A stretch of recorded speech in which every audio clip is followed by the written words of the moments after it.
Did we make it? Are we live? Oh, look, we're live. Is Wacom working? Ooh, look at that. Wacom works. All right. Holy hell. That was painful. Okay. Now, Kyle, you're probably, if you are watching, the only other thing is that we have the wrong title there, but I don't think that matters too much.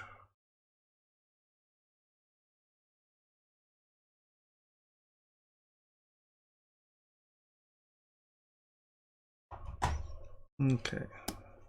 All right, we still have our Wacom. We are streaming. Heyo.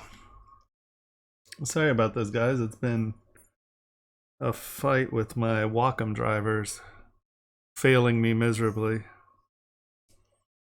Oh, and I touched my eyes in this process. We went to pho and I had jalapenos on my fingers. Yep, I would like to get a new one. All right, let's see what we have here. Now I have absolutely no clue what we're doing this evening. Let's see, where did we leave anything off here?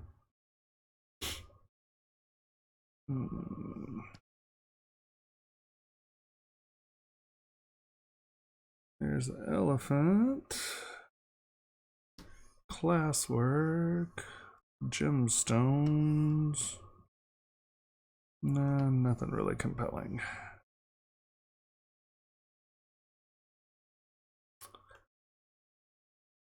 I guess we'll just make a ring. How's that?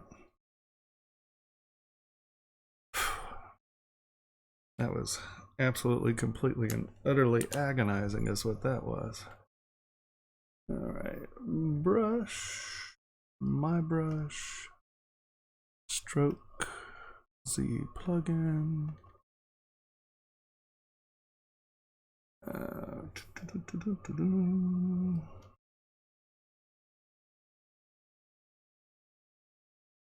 Ringmaster, where'd you go? Size 8.5, thickness 2, width 4. Create ring base mesh. There we go. All right. All right. How we doing this evening, guys? Sorry about the massive delay. Wacom was just giving me grief.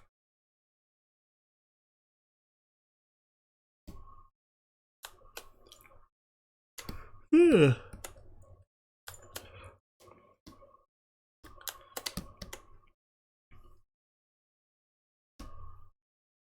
Yeah, I guess we'll do a ring. Unless anybody has any requests at the moment, this would be the time to put them in. I'd be happy to work on anything. I just spent the last hour and a half fighting getting this Wacom driver to work, so needless to say, my intentions on the evening have changed. Hi, how we doing?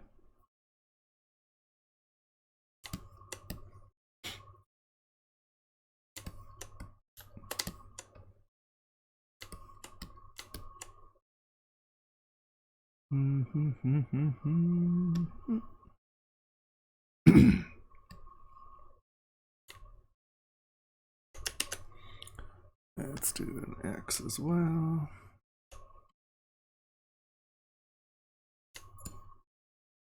Well, other than just a frustrating couple of hours there, I'm doing okay. Make a gun.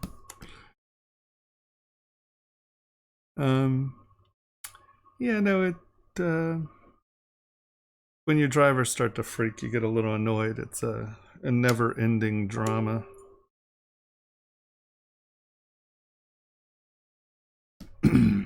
Oh, you know.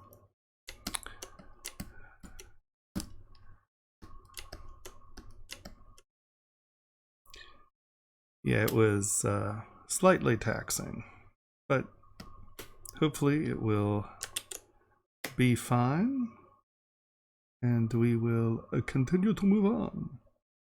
I know what we can do. All right.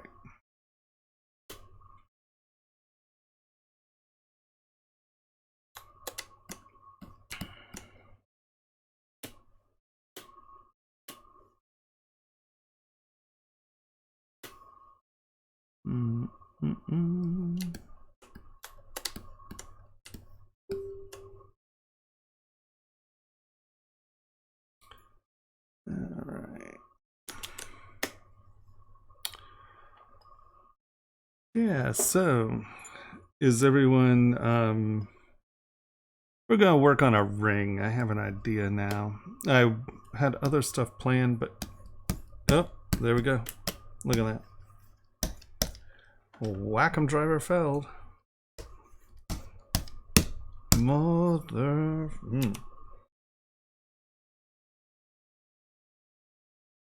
Okay.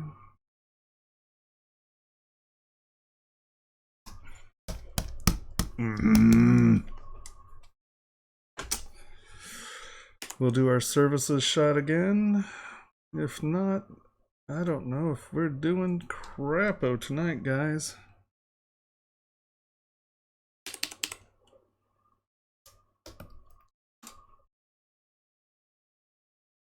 So normally when your Wacom driver dies, if you go into services, you come down here to Wacom professional services. It's just the driver, it's not the machine. Wacom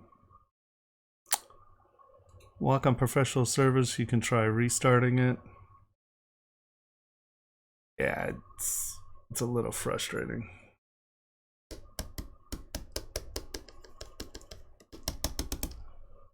Well, I could use my mouse. I have before. All right. Come in here. Push stop. Push start.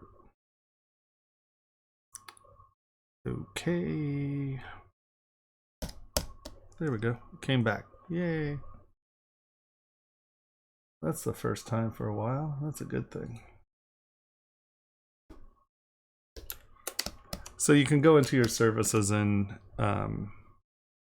sometimes get it to reboot. It hasn't been doing that for me today, so that's a big bonus as far as I'm concerned.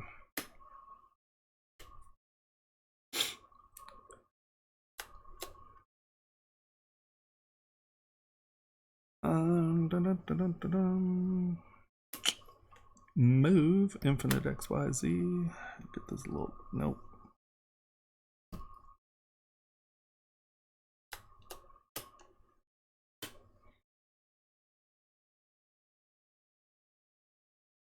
So is anyone going to the summit this week?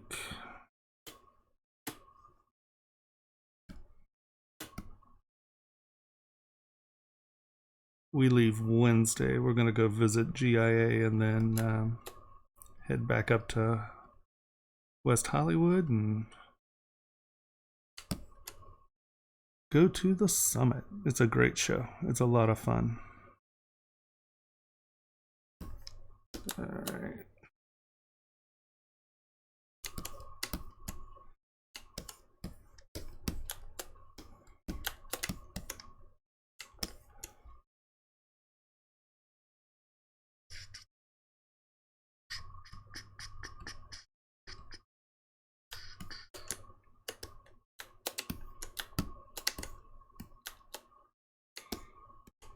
I'm sorry. One day you'll have to go. It's a good, entertaining show. It's nice.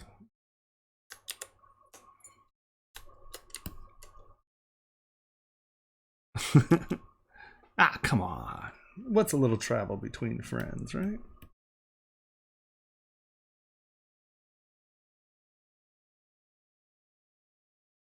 Where are we at? 875 3.2 13. There we go.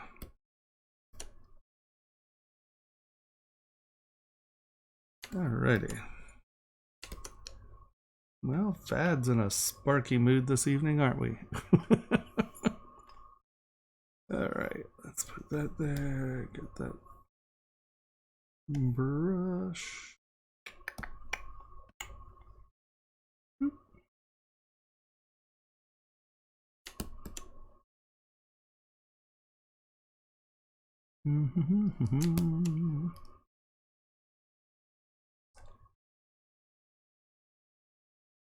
Yeah. No, they have a good lineup this year as well. It'll be a nice show.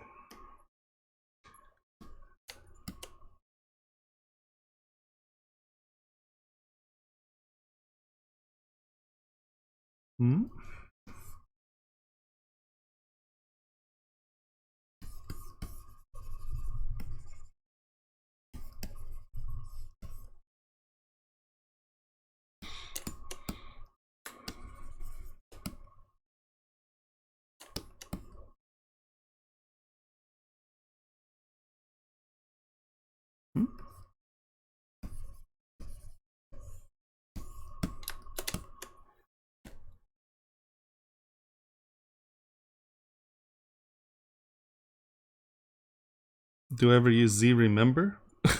I wish I had ZRemesher. That would be awesome.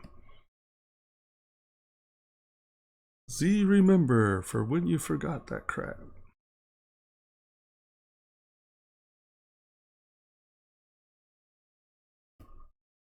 Yeah, I use ZRemesher all the time, actually.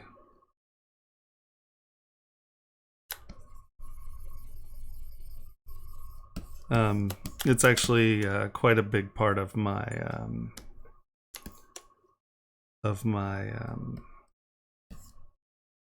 workflow, especially when you start needing to, when you get destructive on your meshes and you need to well, remesh. It's really a very powerful and good tool. We use it quite a bit. Quite a bit.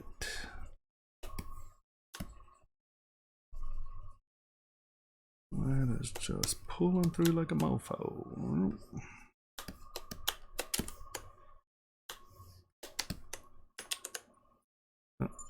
X.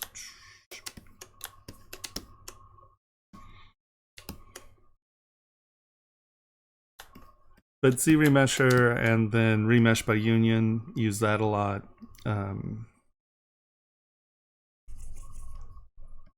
Yeah.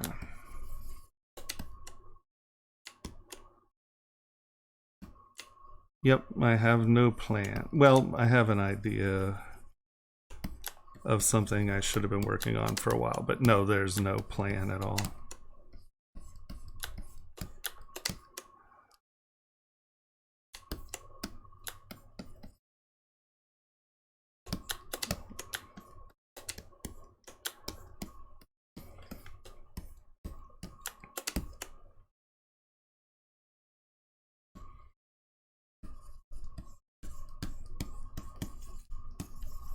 Let's kick this up a little.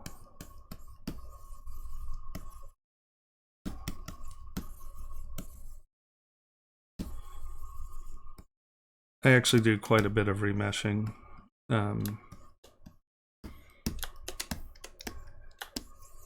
When you're because the one thing you have to control your mesh integrity for printing, so often it becomes very important to, oh, there it went. Did it just die? Look at that. What just happened? Where is my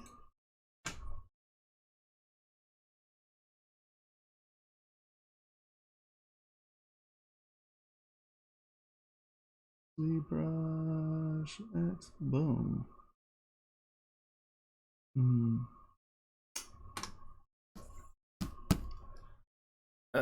You're killing me.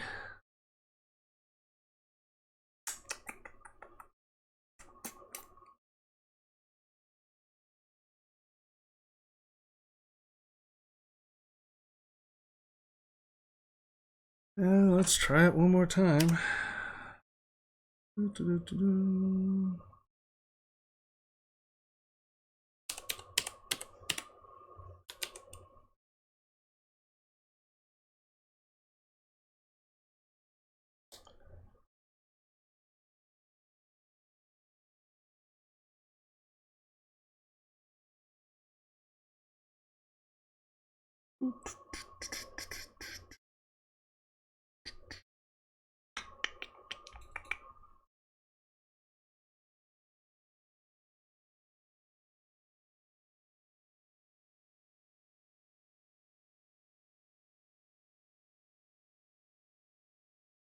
Yeah, really. Actually, that's probably not a bad idea, honestly. Except it's always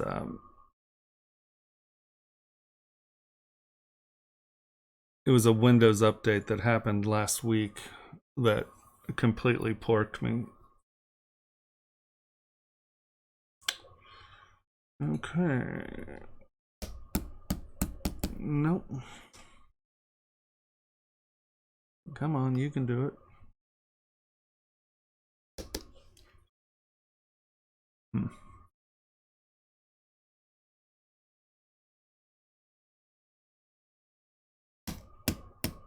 Nope.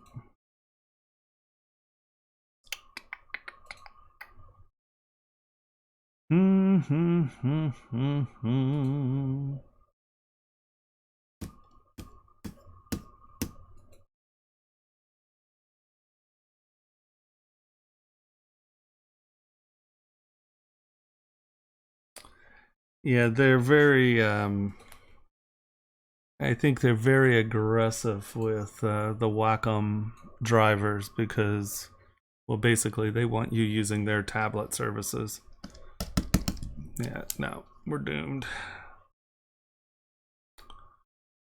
All right, let's give it one more shot.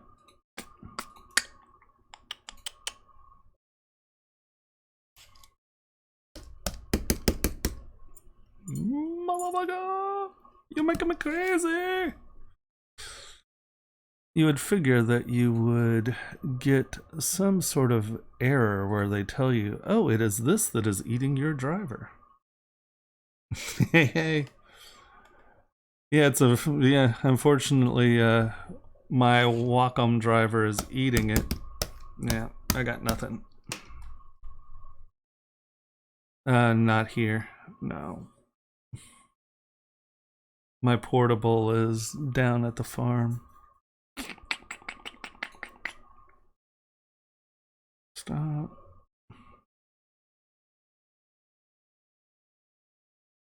Okay. Okay. Start.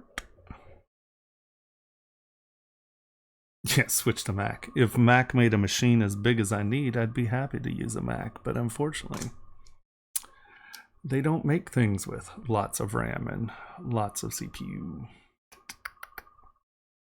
Okay. Nope. We're screwed. Oh no, I've been dealing with this for hours now. I thought I had it working again and it ate it. Okay, kind and gentle folk. It looks like we are a screw for the evening.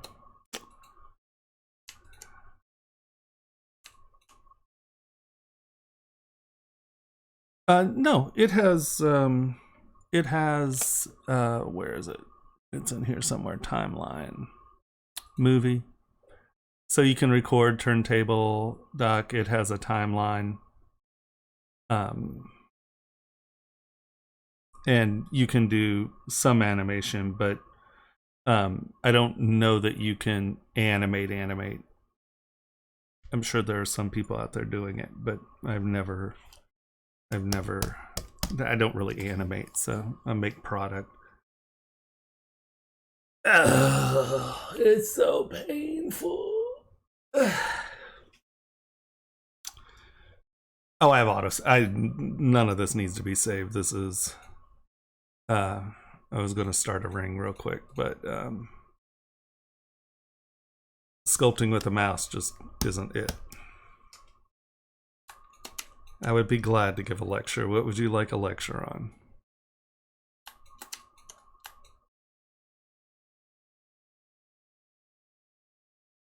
Well, I'd be happy to answer some questions before I eat it, though. Anybody have any questions that doesn't entail me using a Wacom tablet before I call this to an end? So I will almost always go instantly to about 2.5 million polys. Well, it's that 2 to 4 million polys, depending on how many base polygons you start with. And then, like on this one, I went up to 13 mil. You can see right here. So I will almost always sculpt higher resolution meshing and then drop down at my subdivision levels. It's how I clean. Lots of people like to work in this level, but I don't think that, like down here, you can really get good. You don't know what your lines are going to be down here, where if you get up to a higher res, get up there. Go. There you go. As you're starting to do this sculptural block up phase, you have a lot more control over where you're putting lines. And then you can always lower your resolution here, do your smoothing, come back up in resolution. So you get the advantages of being able to do very nice topological decision making at high res, and then being able to drop down in your subdivision levels and be able to smooth and control your meshes. The final you make ZRemesher retopology export to rig entries. I don't rig. I don't rig or animate. I send to printers. I create objects. I do rough rendering, but for the most part, I just decimate and then send the model to a printer. I think that getting used to the interface is what I think my early or new students really have issues with, because there's just so much there that, especially for people who aren't doing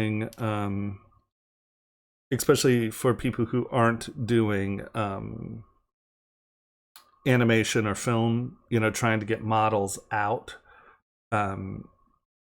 There's a lot of tools here that really don't apply to that. And so I think that it can be super intimidating. You decimate it before you go, because most printers can't deal with huge files. And so decimation gives you just a beautiful model to retain the resolution, but won't, it's not huge. I mean, you can decimate down to 250,000. Hi, Yap, how's it going?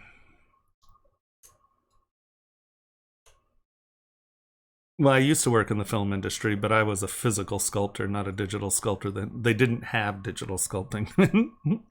No, I am a object. I am a product maker. STLs for the most part. You save it as an STL. Hello, Zondo. I mean, did someone say they wanted to see past models? I can do that. Yeah, my Wacom driver's just eating it. Yap, I'm doomed. I can't sculpt. But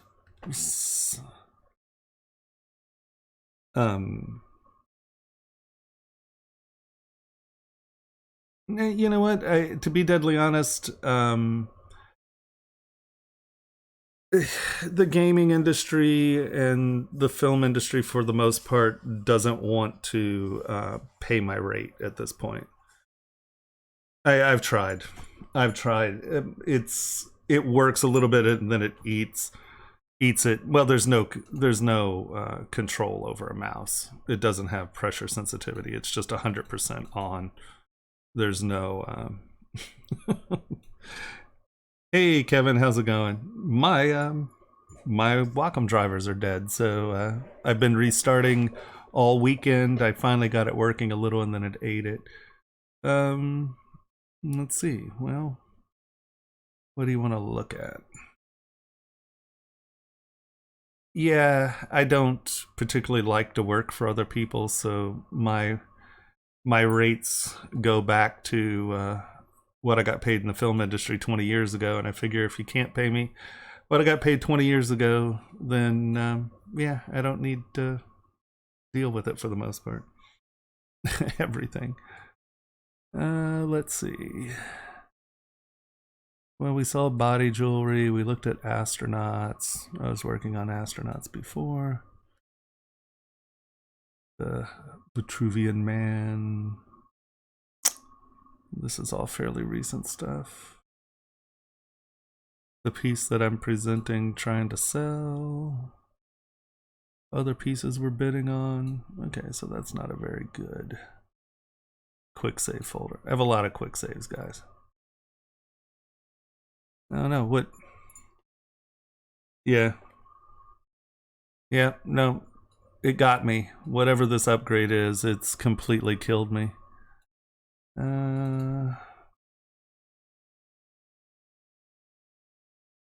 Let's see. What's in here? Well, I tell you, you know, biomechanical stuff. Okay, let's see what we got here.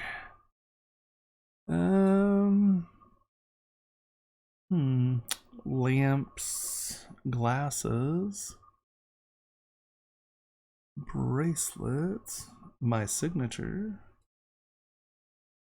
We can look at the rocking chair for a minute. Which earrings? What earrings would you like to see, Kevin? Yeah, that's just going to take forever. What I really need to do, and what I think I'll do, is my Mobile Studio Pro has to go back to Wacom for a bit, and then I think I'm going to take this, get everything off this drive, flood it, flush it, and then just do... that's the rocking chair. That's two different versions of the rocking chair. What do we have going on here? This was my beta project for R7, I think, yeah. And we have models of it. And we have, it just makes me insane. We have a foundry that's looking into it. So this is something we're thinking about making here. But this was really designed as a design project, you know, not necessarily a physical object. So the problem with this is it's going to cost me like $48,000 to make the first one. So I haven't made the first one yet. What's the difference between that one and this one? Change the silhouette a touch. Yeah. That's the original, I think, and then I went to that, changed the silhouette. Oh, that probably took...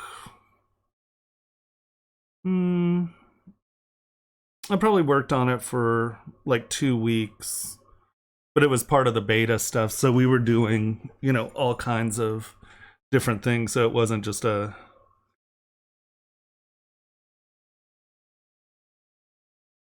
Nope, actually, I almost never use Z-spheres anymore. I use ZModeler.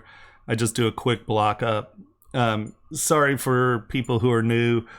My Wacom drivers are failing me miserably, so I can't really sculpt. So we're just going through some pieces and talking about issues, I guess. Oh, how big is it? Is it going to print it in full size?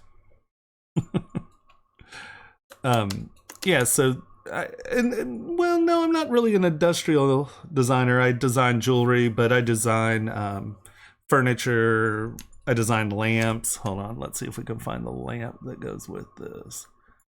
But you can see, I mean, like someone asked how big my files are. You know, this is 26 million polys, and the folder's 52 million. I think that'd be hard to sit in, wouldn't it? Oh, no, go back to it. Let's go Lightbox. Those are glasses, crabs, Shenya's ring. All right, let's go up.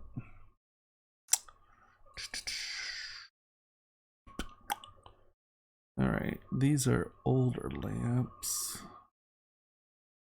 Well, whatever, it's right here. We'll show it. Boop. I think that's it. Would you like to save changes? No.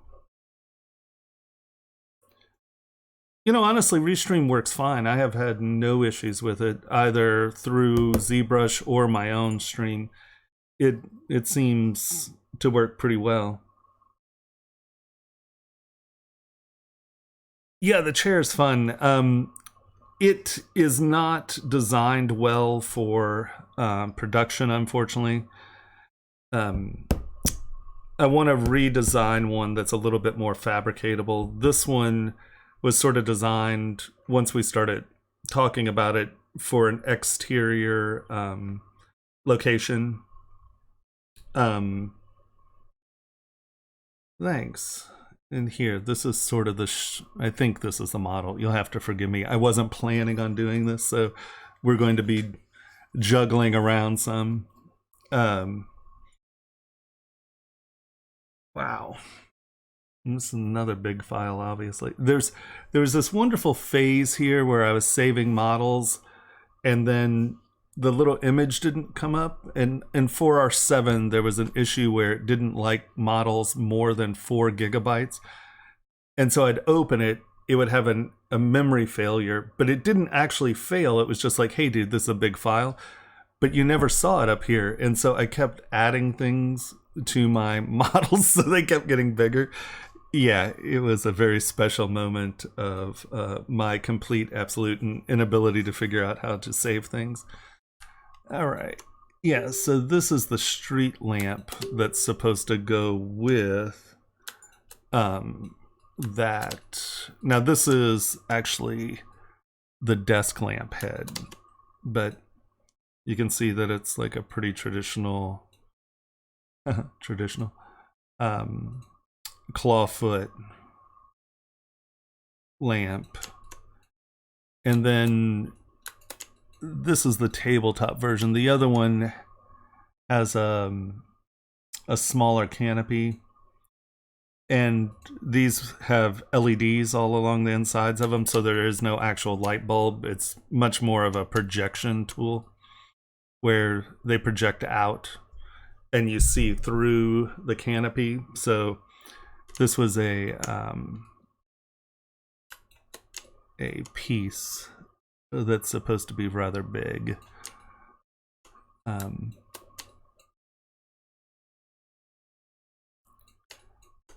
Right. And that's the lamp that's supposed to go with the chair. Yeah, the street lamp, this is all quite a bit longer and obviously thinner. Yeah, that's a traditional. It has a ball and a claw. That's a pretty traditional clawfoot lamp.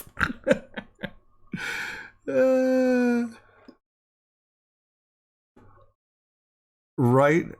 I wish. That would make my life so much easier. Yeah, so that's the lamp that's supposed to go with the... let's see if we can find the... And then I have a bunch of toys and weird stuff in there. My monkeys. There's a see evil, speak evil, and hear evil. And then I have a little Trump, and there's a tweet evil that's tied to it.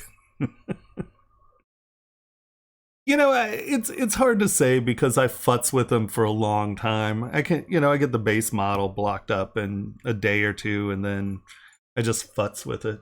I mean, I'm self-employed, so I'm not really in a hurry on a lot of this stuff, especially things like this. You know, they just become sort of long-term projects where I, you know, Let's see. You don't want to see clappy monkeys, I'm sure. Let's go to quick save. For those just joining us, sorry, I've lost my capacity to sculpt. My Wacom drivers are dying and failing miserably, so we're stuck with. People wanted me to stay on and browse our models, so that's what we're doing. All right. What happened there? See, now everything's just giving me grief. Yes, but yep, you can dream on my side, man. Yeah, I'm pretty OCD. I have OCD issues. Yeah, I am on ArtStation. It's TS Wittelsbach.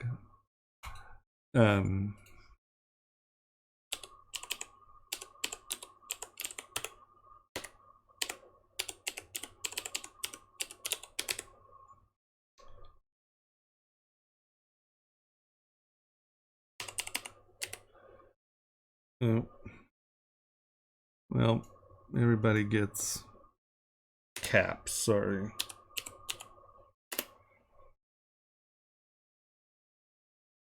My cap lock is on.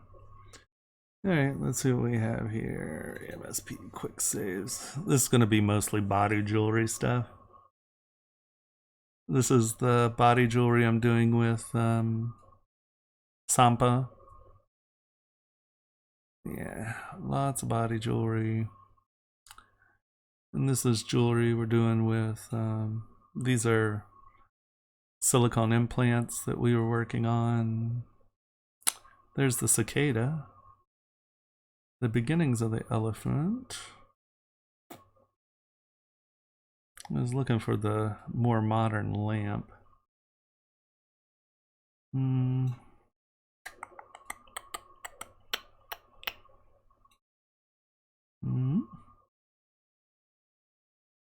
Silicone implants. What's sad is I have a lot of RAM in this computer. I need to make smaller models, I think. I have so much RAM that it's allowed me to get myself into trouble sometimes. Lots of body jewelry. All right. But yeah, let's see what I got here. I kind of think this guy's crazed. Where is it? Let's go back to the front here.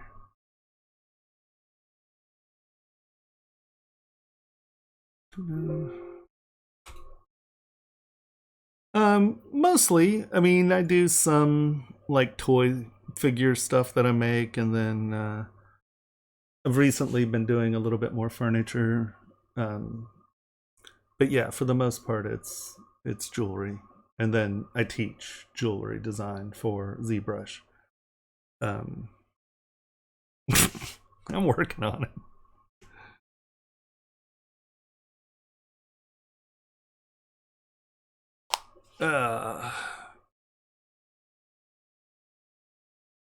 Yeah, actually, that's funny. There's the block up for the elephant. Let's see what we have here. Oh, this isn't the finished part, but this is an earring, a weight. I've been doing jewelry in ZBrush for 13 years, and then I was a physical sculptor for 25 years before that, so I've been doing this forever. I'm old. Yes, but yeah, so that is an early, that's an ear weight. That's a hanger, obviously. And that is,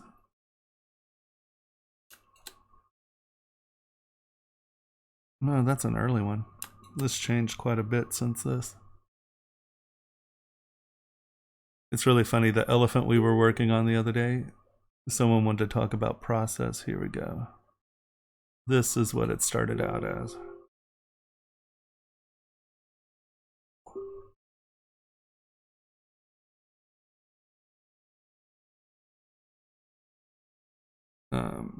That was the block up. And this was a test with added shapes.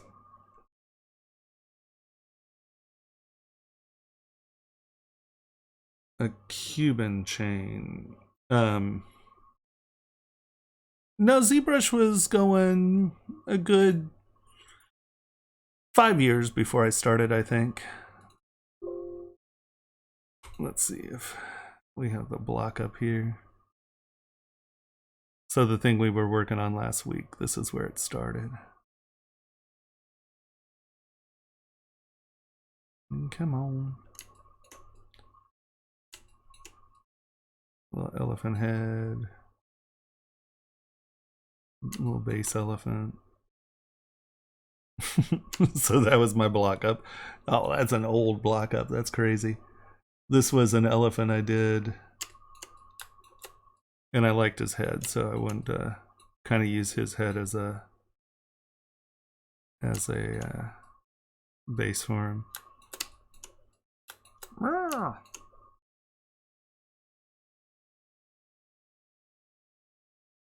Yep, I used to do some stuff in Matrix. I actually started in Matrix, and then it didn't do anything for me. I'm an organic modeler, so it wound up being more frustrating than anything, and so I switched to ZBrush. Let's see. And yeah, so we went to here.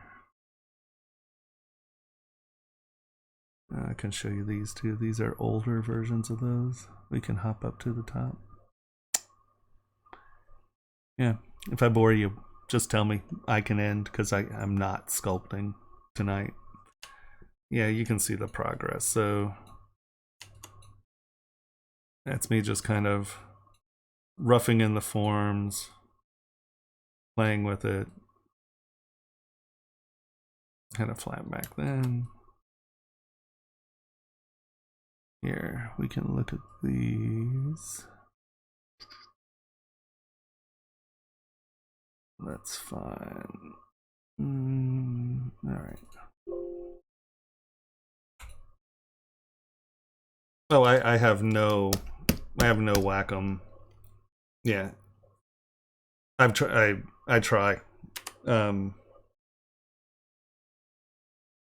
At least this time it says that Wacom it says it's here. Often it says no devices connected. This has been going on for like 3 or 4 days. I thought that I had it solved earlier, and yeah, no, it's not. Here, I will show you.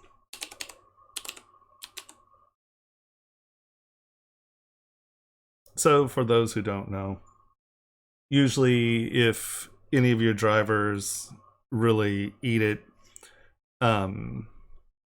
you can come in here, go to your Wacom Professional Services and restart it.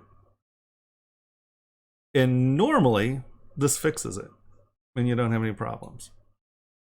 Unfortunately, it's not cutting it tonight. Yeah. It completely depends as far as reference goes. Like for animals and stuff, yeah, I do teach here. ZBrush Jewelry Workshop.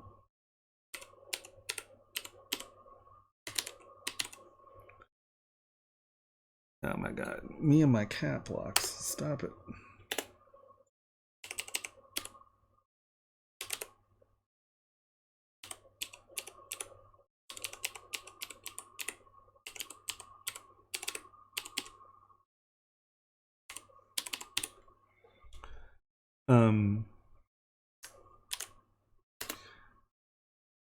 Yeah, so that's where I teach. Yeah, it's on the page. And this mat cap, I don't know right now. I mean, normally the classes are like 700, 800 for 10 weeks, 1 day a week. But the new one's going to be modular driven. So basically you sign up, and then basically I want it to be, you have, once you join the community, you have a lifetime membership to the community, to all the basics and the upgrade videos, and then certification and stuff like that is slightly different. But yeah, these are clickers. I worked on these a little during, and it's funny, these are early, so you can sort of see progression here. These are early. That one's close to done. That one's a little soft. I cut that one. But, you know, for things like this, there's no reference. It's just purely I have the Cintiq 24UD or whatever it is. I'm waiting for the new 32s to come out. So we don't have the pricing quite set on the new classes yet. I'm kind of hoping by the beginning of the year I'll have everything sorted out where we're doing it. Here, let's see. Anything else interesting here? Yeah, like these are pieces I'm doing with Aster and Orion. Hold on, let's see if these are them.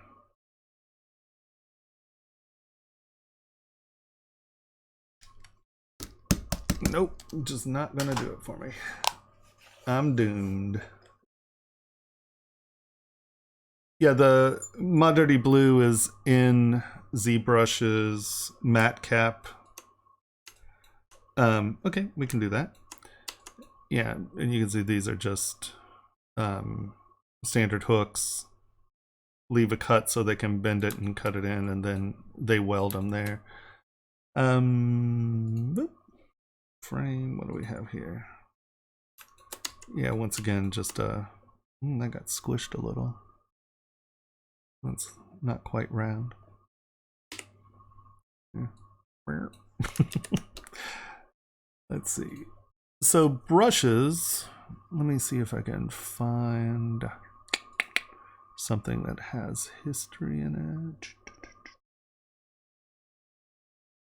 Or something that's going to give you nope. Anyone?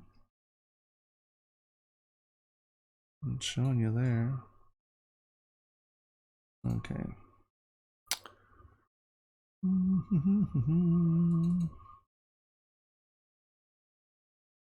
Come on.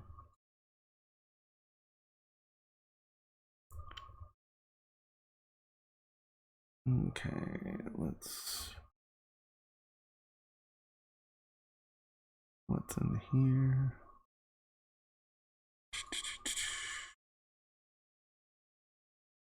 Class stuff, student stuff,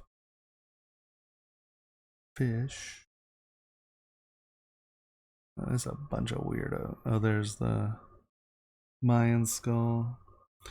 Well, I use regular brushes in the sense of, I mean, this is my brush menu here. So I have masking tools, right? And then smooth, move topological, move elastic. Wow, this got moved. That's funny. So this is smooth, stronger, move topological. These are in the wrong place, but that's okay. Move elastic, slide. Use that for tucking things in. Snake hook, obviously. SK Trim is one of Sakaki Karu's brushes. It's just, as far as it's the best edging tool there is. Flatten, H polish, and B polish. Sometimes you need different brushes. Like you start to stroke something and it lumps, so just jump to a different brush and try that. Trim front, planar flatten, and planar flatten line. I use to like prep surfaces when I know that I want something to be 90. I use it towards the front, or with the front, so that way if you know that you're doing something here and it's going to connect, or you need something you know is going to be you know, 90 degrees to the front, you just use trim front, and then that way you know that, oops, come on, you know, that is now a 90, you know, without a doubt. And then that's where planar flatten comes in. You come in here and oops, let's change our draw size, right? And this will fill in these areas, right? And you know that that is a true 90 with flat surfaces. And then planar flatten line. Trim dynamic is the best tool for knocking edges off. If you have a sharp edge and you want to knock it off, trim dynamic takes it down and it doesn't distort your geometry too much. This is a decimated model, so this geometry is garbage. Here, let's get something that was sculpting on it.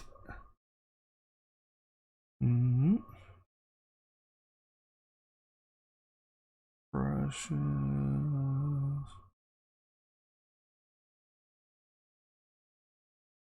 Oh, that was for a class. Here, let's just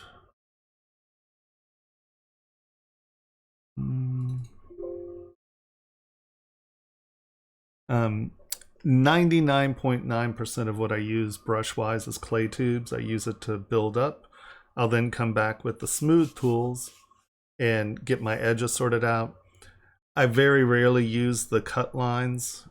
We're going to go to this. It's really detailed, but it'll give you a pretty good example of I wish I could. I can't sculpt. Right. That's what these live lessons are for. That's what I usually do here. We don't usually just browse my, my models. I use square. I like the sharp square edge. That's how I find my detail. We'll look at this here. And actually, I probably should have picked an earlier version of this one so you can see. Nope, rebooting has not worked. This has been a 3-day venture of complete failure with this driver. This driver has beaten me down. Oh, this is a decimated model. This should not be a decimated model. That's decimated. That's decimated. Do I really not have anything that's not decimated? Well, that's 8 million. That's close enough, I guess. It's still been decimated. What you'll notice is that for the most part, I don't cut detail in. Like here, we've cut detail in because I want it to be a repeating sort of tile patient.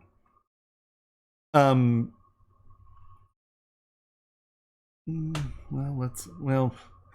unfortunately, I can't do that without rebooting. And rebooting at this point is going to make everyone unhappy. It takes my machine like 20 minutes to reboot, unfortunately. Here, let's see. Well, when it comes out, I am... It's not the tablet that's the problem, it's the driver. And I think that Windows intentionally tries to break these drivers. They're mean. All right, let's see. Where are you? Hide you. Here we go. Frame. Yeah, that's 8 million decimated. This is about, I think the final model was, what do we have here? That's 8.5, and this has been decimated, hasn't it? Yeah, this is decimated.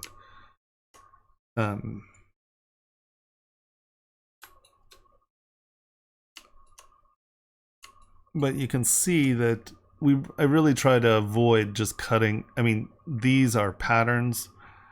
You know, I want them to read as repetitive patterns, so I will cut those in. But for the most part, I try to make it more layer steps as opposed to cutting things in line, because you wind up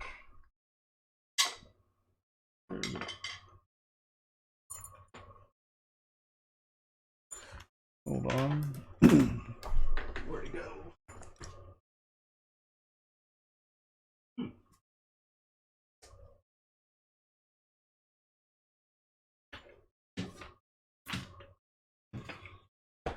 Oh. No, this is a good day for losing stuff. I can't find anything. Oh, that's not good. Okay. Well, I have that piece is here somewhere.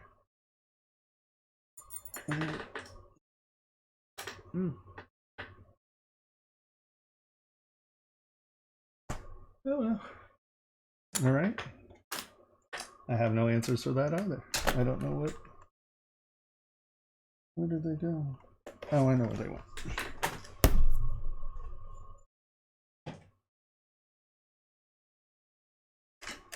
Well, what's really funny is I'm spending all this time trying to find this, and yeah, hold on.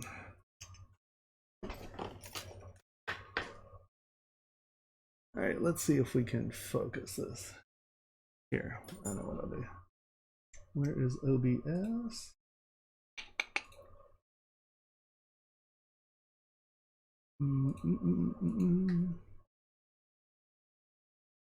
Video capture device.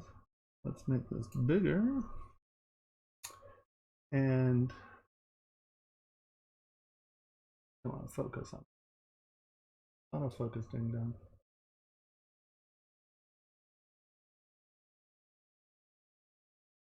Now that's really annoying.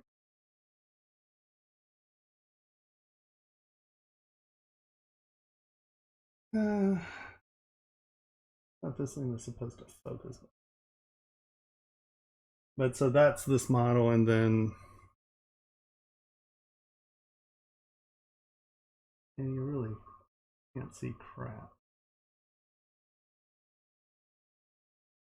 But even blurry, you know, it's better to have dimensionality than, oh, there it goes. Aha.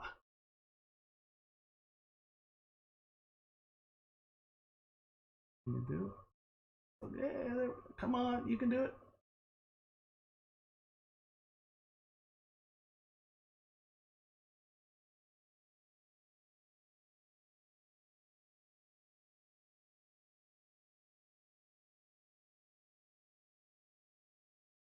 Come on, focus.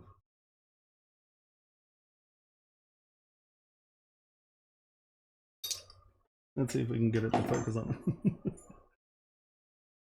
Come on.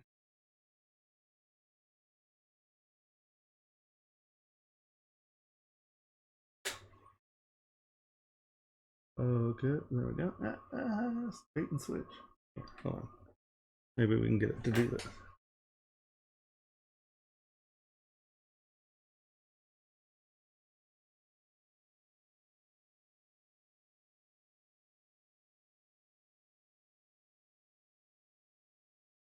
Why are you refusing to focus?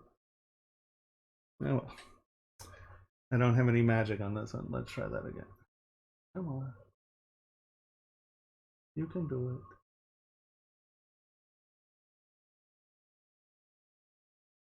it. Alright, that's just making me nuts. I have no answers.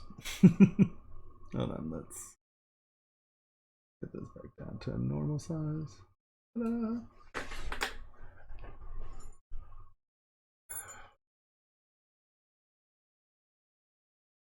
Yep, it does. It's actually, it's a nice webcam. It's just being griefful. Hopefully when I get back from the summit, I'll have the Nikon set up for streaming. I need to get a video capture card though, so that's and then we'll be streaming in 4K, right? All right, so that was painful.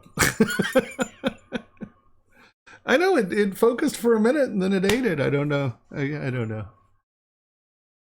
I have no answers. I'm obviously a massive tech wizard over here, right? Yeah. And this was actually designed to see what a printer could do. So some of this stuff is not necessarily expected to come out great, but shockingly, we use the new. Well, it's because it's not focusing on anything. Of course, it shows more detail. This was meant as a test to see what could be done in the new Formlabs Purple Castable. Did a beautiful job, honestly. No, this is Mayan. These are Mayan glyphs. These are all off of a Mayan wall. I just sort of made a weird little crown out of it. Yeah, I can't sculpt. Yeah, Mexican or Central American. Yeah, my driver's still trash. Yeah, let's see what we got here. No.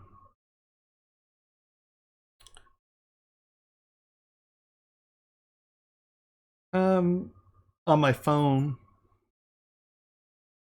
Actually, I have some beautiful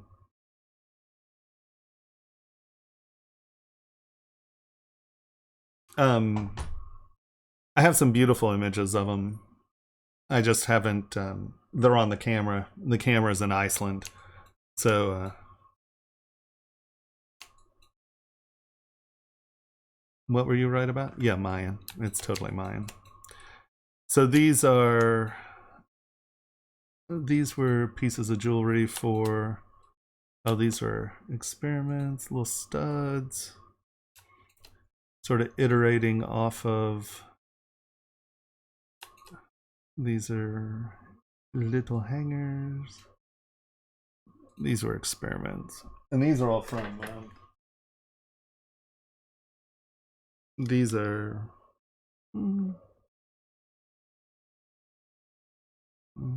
oh well, hard to see. This is all on Astron Orion's website. Black ones.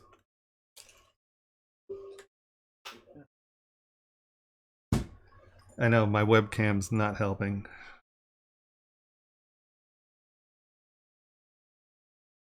No, it doesn't just take a few minutes. I don't think you understand what it means for me to reboot. It's not. I mean, I'm gone for like 35 minutes. All right, let's see what we have.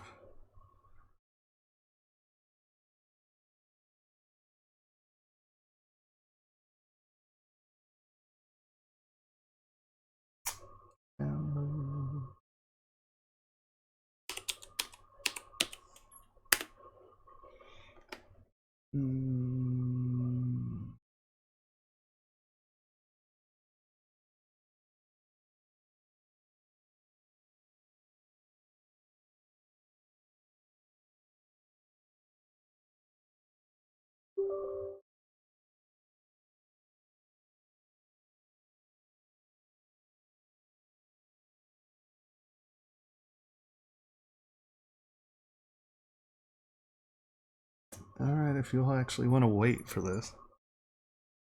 It completely depends. So here, I'll show you. So for this piece, is this here? Let's see. No, wrong box. Quick save. Where'd you go? In drive. T drive, I think.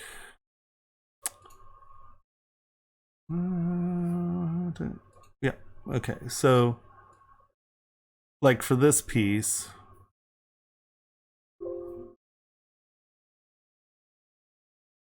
the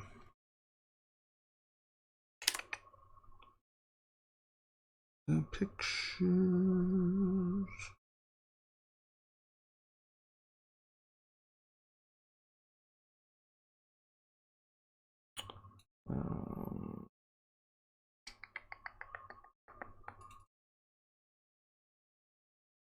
So like this is a prime example. Like, you know, the Mayan stuff was literally Mayan glyphs.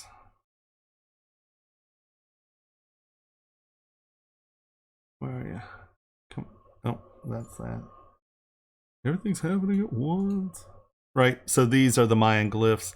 I literally use them.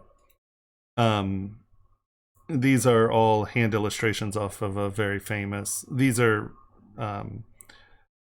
physical. They're not codexes. These are actually sculptures.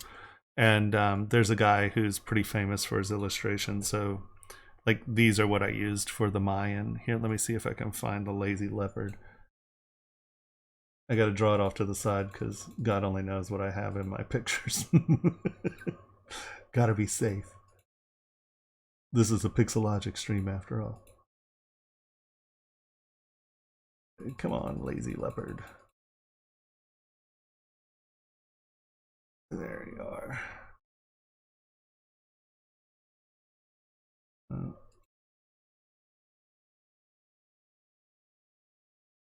Yeah, so like I have the other drawings of these. This is someone doing a drawing of them, but like you saw this leopard, and then I also used this leopard. But these are other people's renditions of the drawings where I have the actual sketches in here somewhere. And so these are what the Mayan stuff was based on. Yeah, like I use this piece. Right. And so these are all sketches from the collection. Okay, give me a second.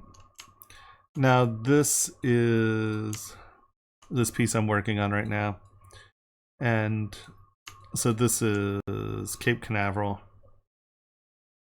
And I just built little models of the shuttle. This is Launchpad 39B. This is 38B in a forced perspective. That's, what is it, Tower AC or something like that. So these are all on Cape Canaveral. And it's sort of like a forced perspective skyline of the Cape. And then I have, is Chichen Itza here? Is that Chichen Itza? Nope. So this is just Cape Canaveral. I have the other side is Chichen Itza, the observatory at Chichen Itza and the pyramid. And then our little astronaut guy here. And so for them, I've done quite a bit of Celtic design, yeah. All right, so let's see. Where are you? So for the astronaut, I just started with a base guy. I had a space monkey, and I just kind of played with that spacesuit, did a quick pose, and then came back in and we posed him. That's the Vitruvian Man. And then this was the next week working with the pose. And that's for my friend. Okay, I guess here, let's go to here. Yeah.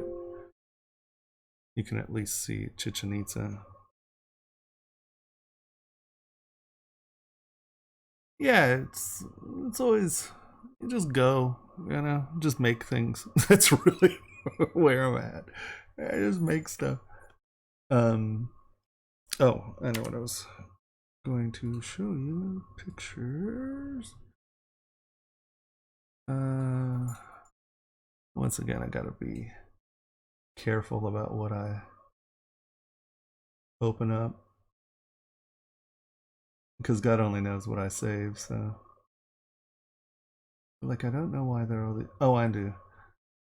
Someone wanted help with the rock tattoo, and who's here. So this is the map of Cape Canaveral here. And Actually, that's the map of Chichen Itza. And then these are just all the images. These are the different launch pads, right? And then I just modeled to them. Right, see, here's Cape Canaveral skyline stuff. That's the, and there's Chichen Itza, right? So we have Chichen Itza in the pyramid, and here we have the observatory at Chichen Itza in the pyramid. And then this is the secondary pyramid. And so we model, actually this is, there's more Chichen Itza than that in the final model. But yeah, so what you see from the front, you get your little space guy. You get Chichen Itza and the observatory at Chichen Itza there, and then you get Cape Canaveral here. And then when we finally get to space, the only thing the dude's worried about is good coffee. I have. I mean, you know, I did. I mean, the stuff from, you know, Cape Canaveral, if I had blueprints, that would have definitely used them. It's just easier. And that's making molds. That's student work.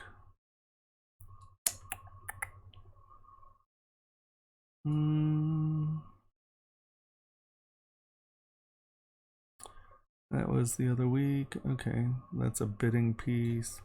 All right.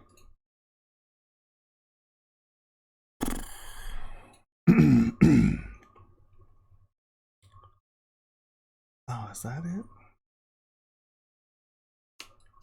No wonder I couldn't find you.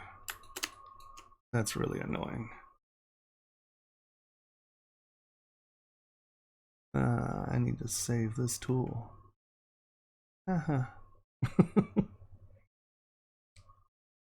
Z tools, this is class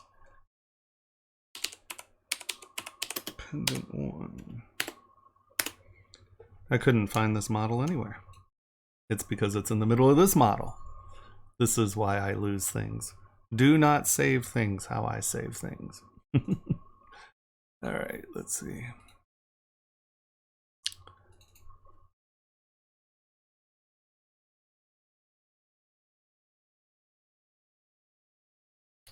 That lamp's got to be around here somewhere.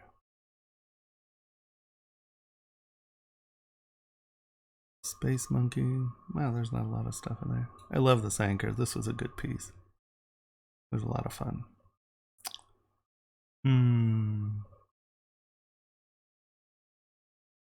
Well, all right.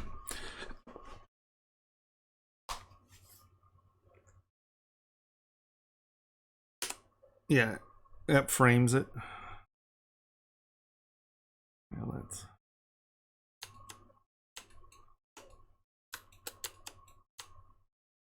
Right.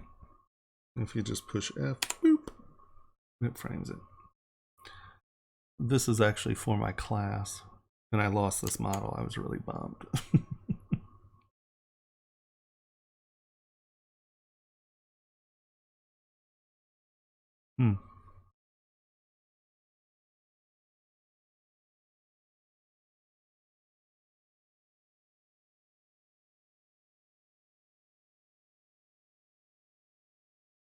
Oh, this was for Solidscapes competition in Basel a few years ago. It was the year of the monkey, whatever it was. Yeah. Boop. The next class is probably going to be around the beginning of the year. At least that's sort of the hope. Sorry, I'm not sculpting. I don't know if there are new people here. Sorry, there's no porn on this computer, actually. I spent way too much money on this machine to have porn on it.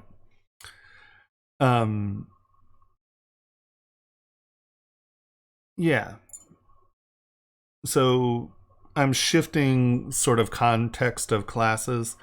The last class were very live and they were unorganized in a lot of ways because I had students who knew a lot about jewelry and then a lot of students who didn't know anything about jewelry, and then I had students who knew about jewelry and didn't know about ZBrush. And basically it was a nightmare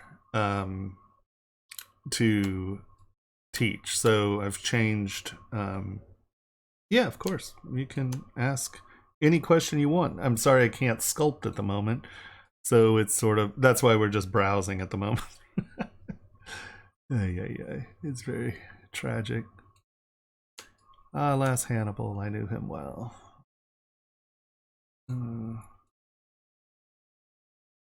Yeah, please ask away. Brain. Please. No, please ask. It's fine. Monkey faces.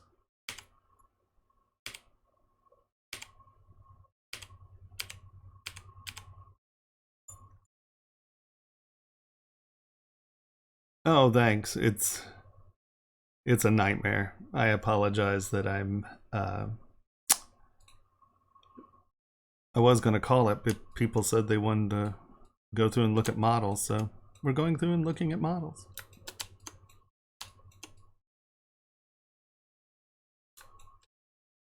Yeah, it was Year of the Monkey, so I was making a lot of monkeys. Let's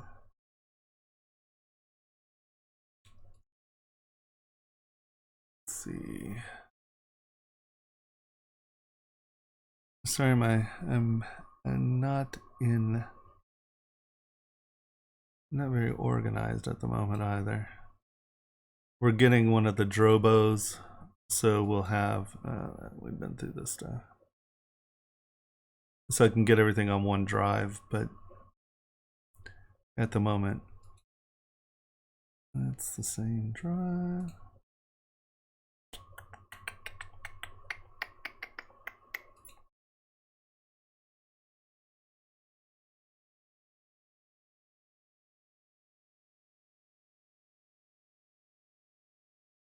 The red window. Okay.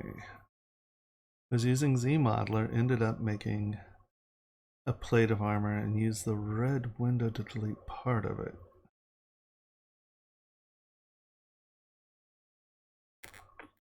I'm not exactly sure what the red window is. Can you...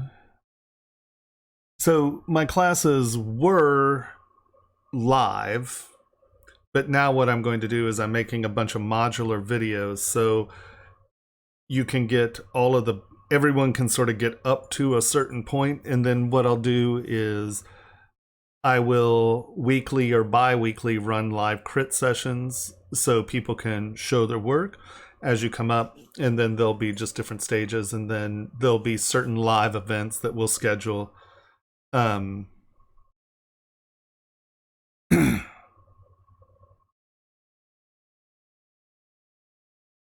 You did Control-Alt-Shift. Oh, I see what you're saying. You did this. All right. Basically, I created what looked like a hollow plate and didn't know how to close it up. So, were you trying to get rid of this? Like, hold on, let's see.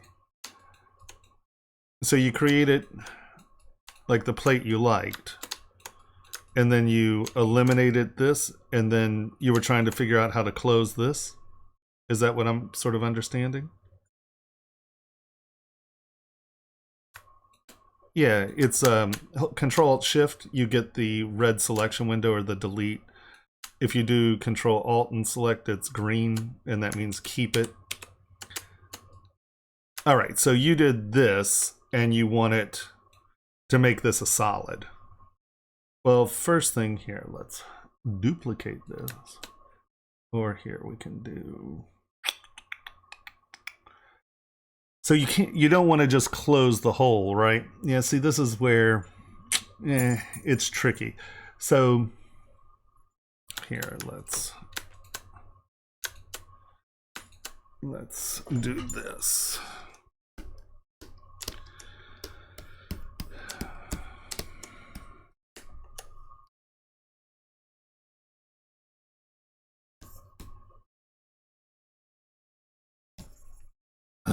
See, it's that tablet driver. I hate you. Okay. Well, I can select, but I can't use my brush. Look at that. Isn't that nice? Thank you, Windows, for completely trashing my thingy-mabob. All right. Well, okay, so let me see if I can. I was trying to get something a little bit more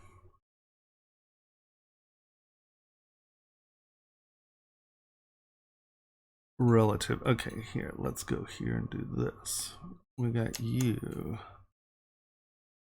We're gonna hide you. And now let's say you did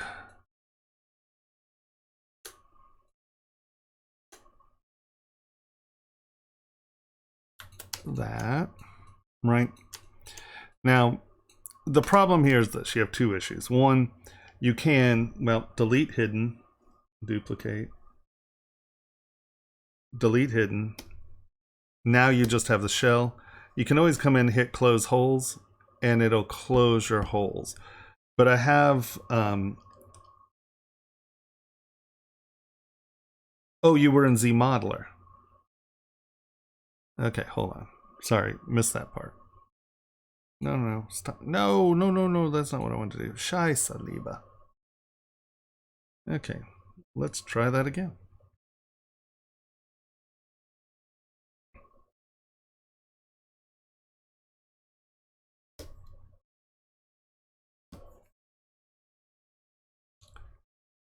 Now this is even more frustrating because my stylus is at least tracking now.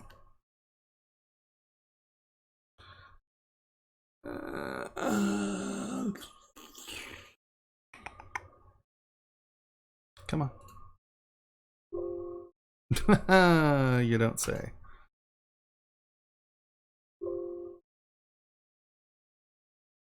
Yeah, I hate you just a little. Okay, so let's just go here.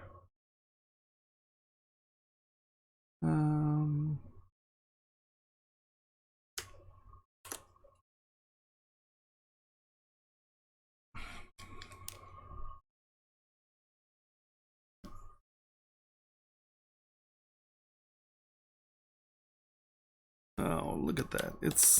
That's even worse. It'll let me rotate it, but it won't let me select anything. Oh, goodness gracious. Wait, whoa, wait a minute. We have some tableting. I don't know what it's doing here though. Okay. Well, we might have pulled out a wee bit of a tablet driver there. Okay.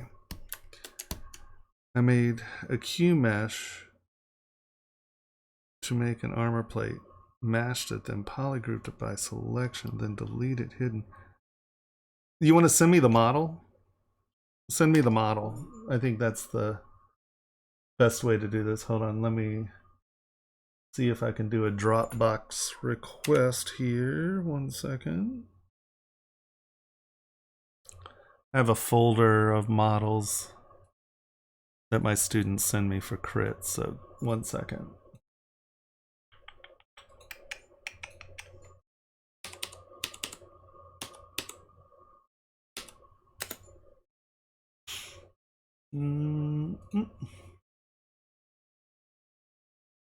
You can do it.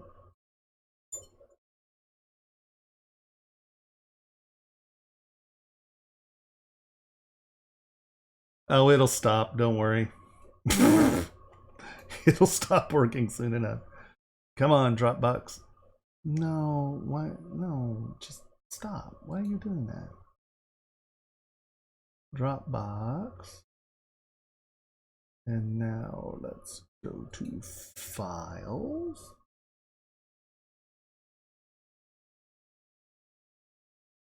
All right, class 2018. Create a new file, file requests. There we go. Submitted student.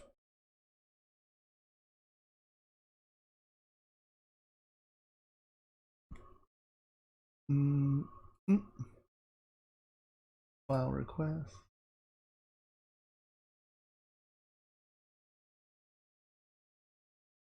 Request files.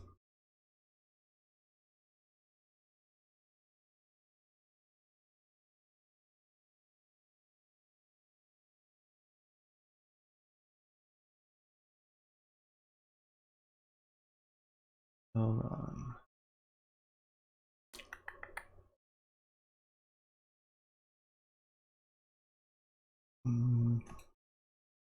One second. We're working on it. Files. New folder. Pixel live requests.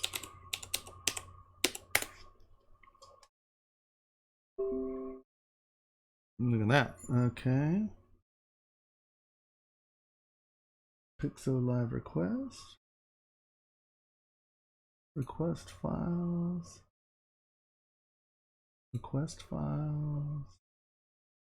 Change folder.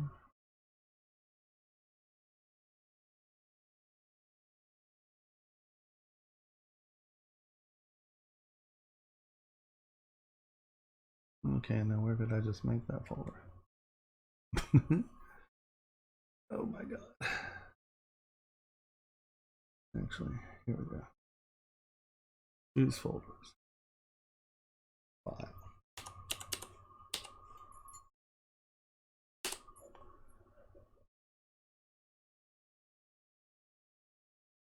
Files.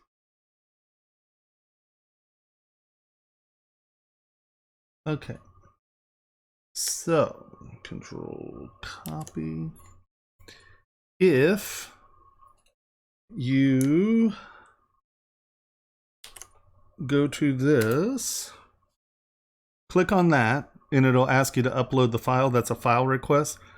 So, well, I don't, I have this. There it is. I have terabytes of things on Dropbox. Unfortunately, Google Drive won't give me terabytes.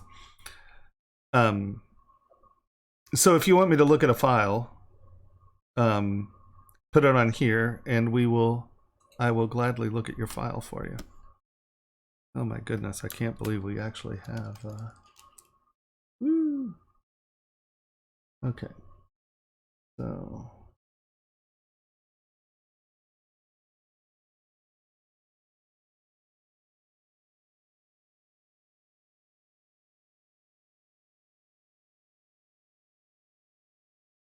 All right. No.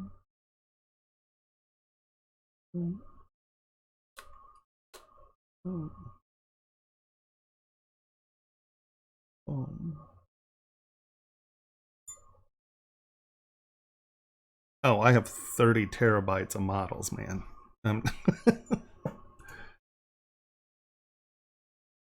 All right.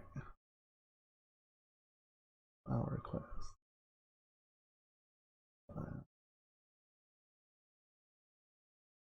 All right. Did you get that, Hannibal? Okay. And that goes for anyone. If anyone wants to upload a model for me to look at, I'll gladly.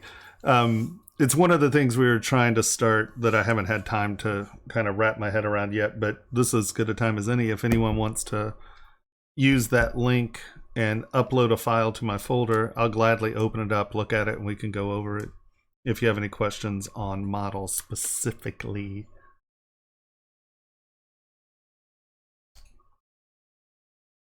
I think that works. Choose from computer.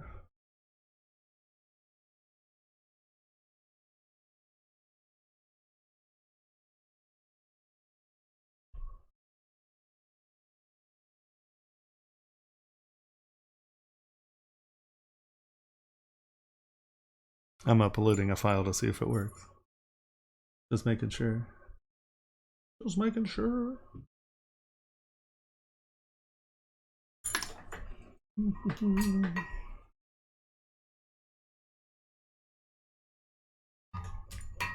You really like that square, don't you? All right.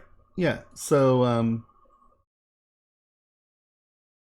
if you use that link, you can send me a file.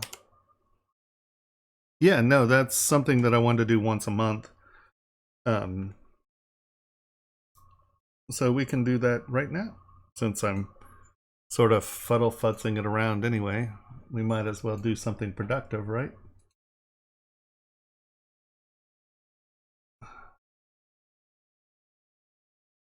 Come on, you. Where'd you go?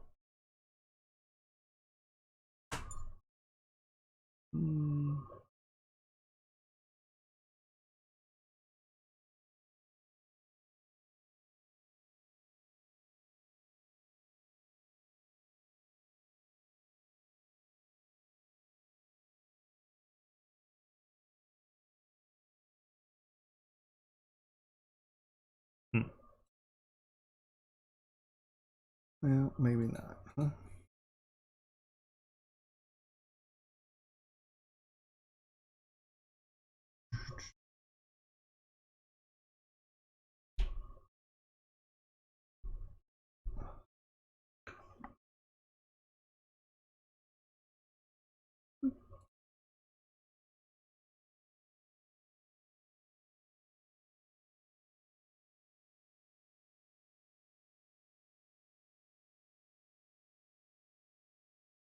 Yeah, all right.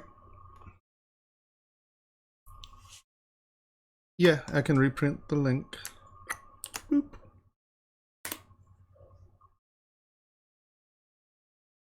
And then if you just click on that, it'll ask you to upload the file. And then, and that goes out to anyone. If anyone wants to upload a file, please do. We can start doing a few critiques without a doubt. Sorry, my Wacom driver hell. More models while we're waiting, huh? All right, let's see what we have here. It's funny, I don't have two of my big drives connected, so what we have is fairly... See, these two aren't there.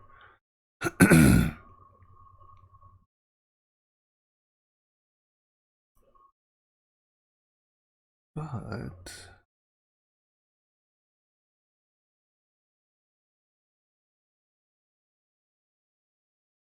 have to be on Twitch to do what?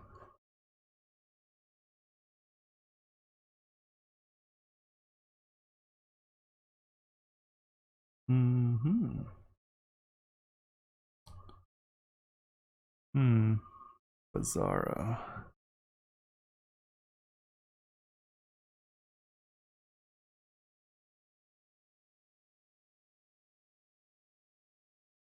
This folder hasn't been organized, so I have tons of crap everywhere.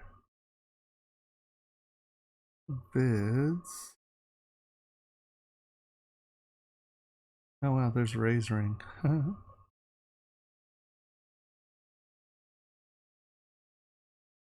have to make a ring for Ray's daughter here soon. Yep, see, these are all gone.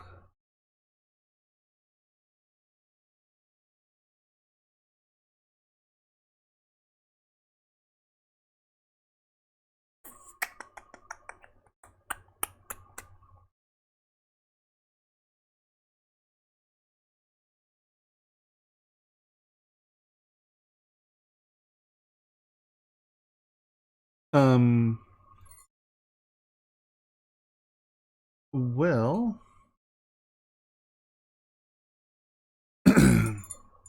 your video came in time. I'm having issues with models I create for color 3D printing, high res with UV that I can't decimate. So it's not that you're not able to decimate, you can't because of the color? I mean, because I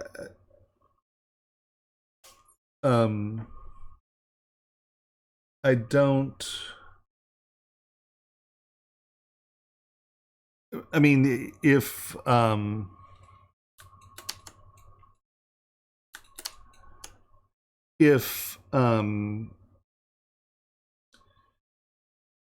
so if the printer can't take the size of the file, why can't you decimate it? Is it because you're scared of losing resolution?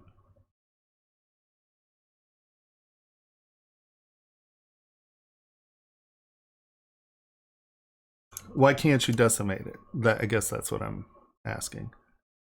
Where's light? Oh, we're on ZModeler. Okay, so, well, they're closed. Oh no, you have a muddle fucked model here. Yeah. So what you're saying is that it's this area. Hold on.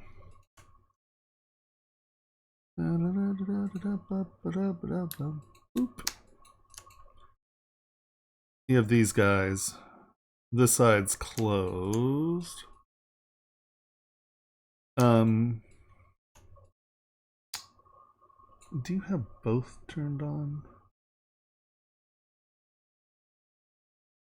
Property. Display property double. Yeah. Okay, so that's part of that. Okay. So it's not already closed. That's because you will lose the UV. Yeah, see, I can't change my brush size. Yeah, you know what, man? I don't actually. I don't know anything about UVs and stuff because I'm going to printing. I don't.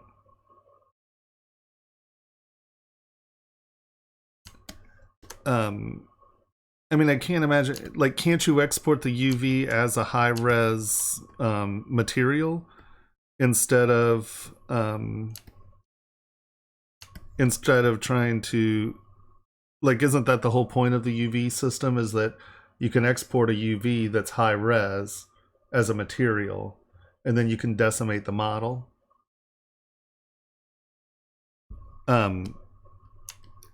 I'm sorry, I don't know crap about UVs. I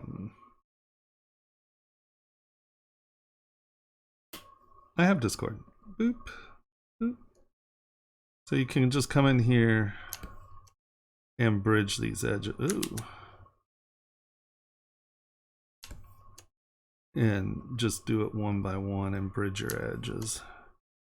It's probably how I would deal with that. And that should create a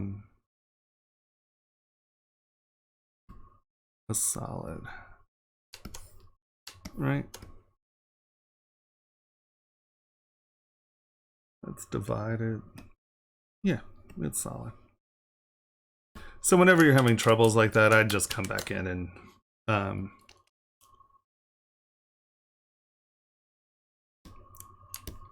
I don't think that I've ever seen a high resolution, because most of the printers that are doing color printing, well, basically suck. I mean, you know, it's the sand.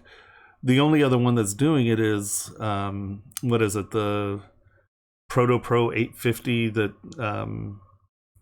the 3D Systems is doing, and I mean,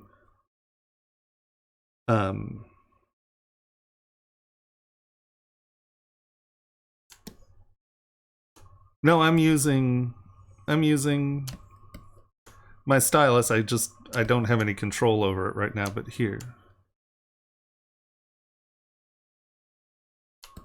But did that answer the question?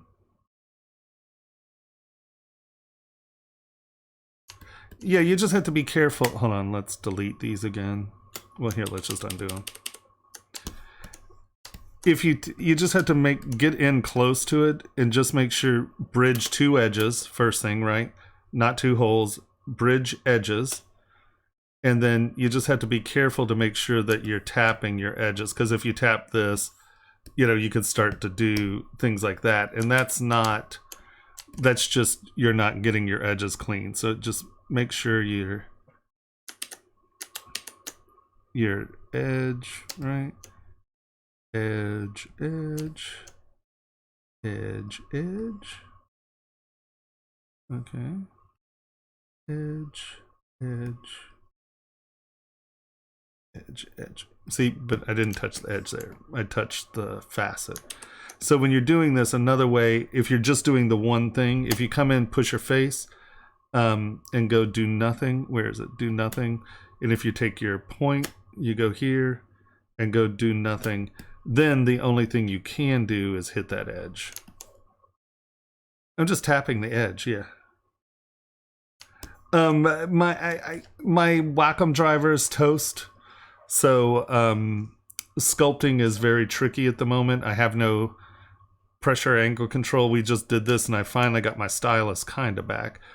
But for sculpting, I have no pressure control, so it's sort of like sculpting with a mouse. Here, so let's go back again, right?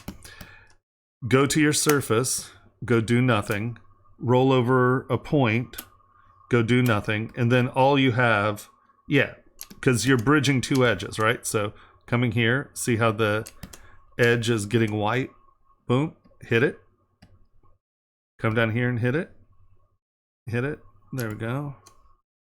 Tap. See, because, okay, look right here. See how it says click second edge? Boop. Now watch. See how it says, okay. Damn it, Jim. All right, boop. See how it says click first edge? So you tap your first edge. It changed to tap second edge. Boom. It'll bridge. So here, see how it says click first edge. Click second edge. And that way you know you're in the right mode, you know, and here we have to, well, you can come this way.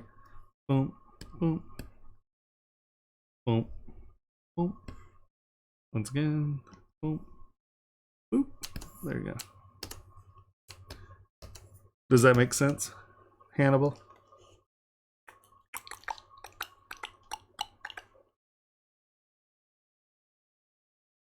What's my lag on this sucker?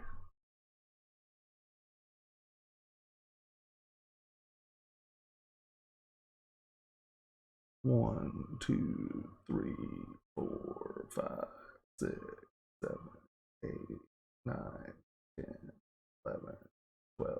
About a 12-second lag. Okay. Yeah, so that's the easiest way. If there you go. And now you're ready to pose. Boop. Ah. You're in Shane's class. There's Shane's ruler.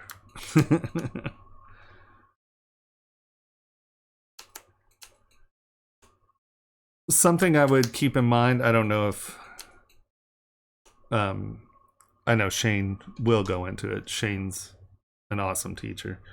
But I use a lot of topological brushes on things like this where you're just going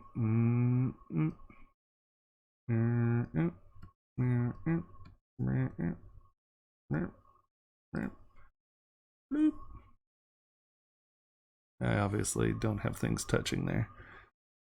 But then you just tap. Oh, I see. It went really wonky.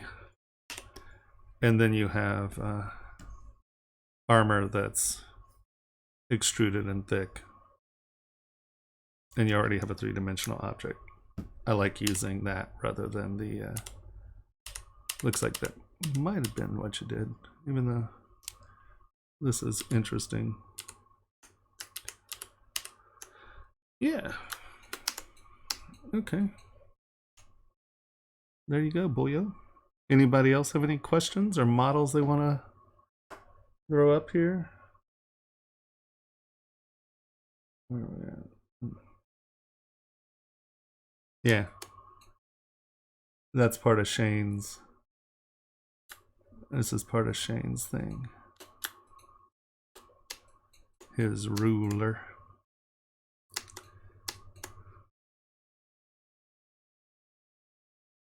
Yeah.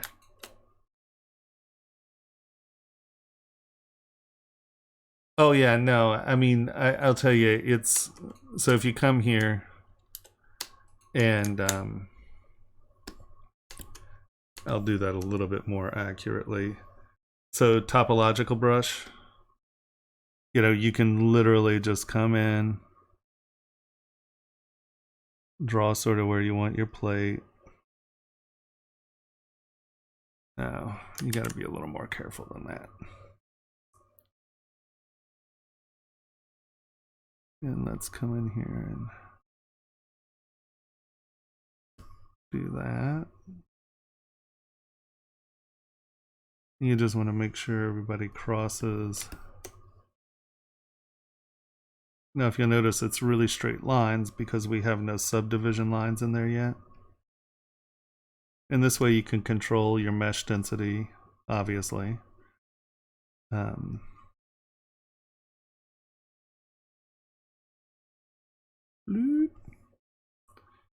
then you just come back through this way and it'll start, see how we're breaking it up, so it's starting to follow that line better.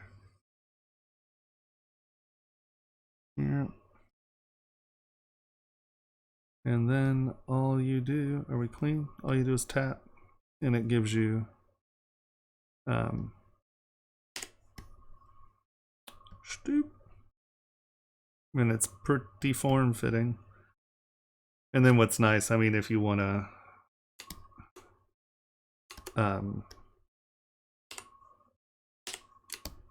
you know, this is where you come back in ZModeler, turn your frame on, turn these damn creases off. I hate creasing. It gives you fake geometry and you can screw your models pretty bad. And then, oop, turn it on QMesh. Just come through, drag this through. And then kind of get it to the thickness you want. Oh, you have to be more careful about that.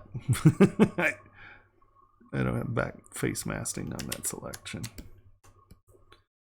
Well, you can just QMesh, polygroup island. Oops.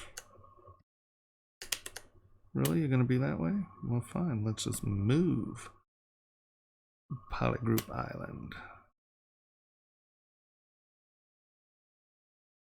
Oh, I see. That's funny. Flip. Oop, there you go. Flip your normals. And it was just going the wrong direction. And now you have thickness there and you can do what you wish with it. Split masked. Come back to him and flip him. But now you can see that's pretty contoured. And it's a good, a gorget. Do you go all out to decorate the space you live in? It's pinch surroundings for Halloween.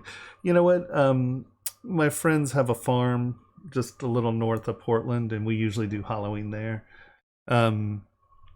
Yeah, if I'm around though, I'll do I'll do something for Halloween. Well, unfortunately, he doesn't have a neck, so you're not going to get a gorget. Yeah, having a neck's a rather important part of doing a neck piece. Come on.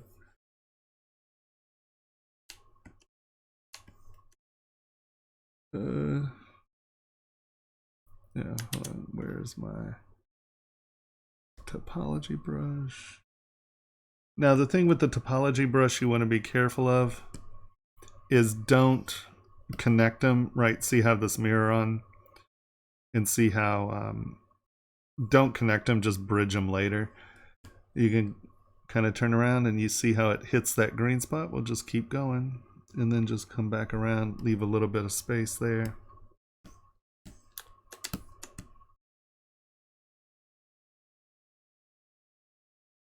All right, let's look at Dropbox.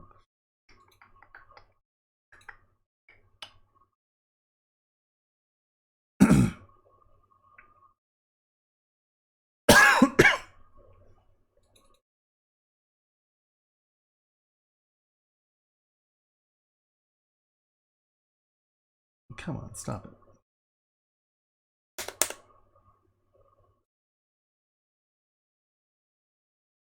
Well, that's really annoying.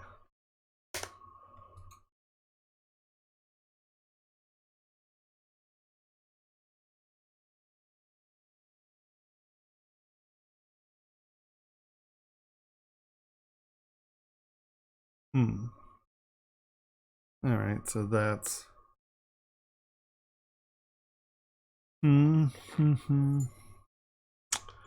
yeah, I'd probably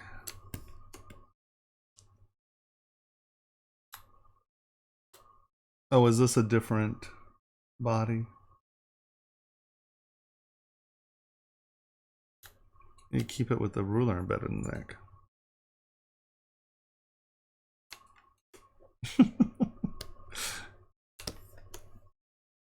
And where's that? Well, he has his drapes here, right? So you're dealing sort of with a round collar. Let's just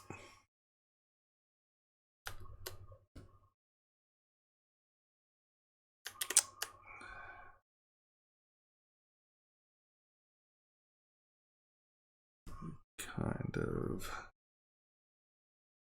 do that. And then, actually, that's not what we want to do. We want to do this because we want it sitting on that part of the neck. We want control over that.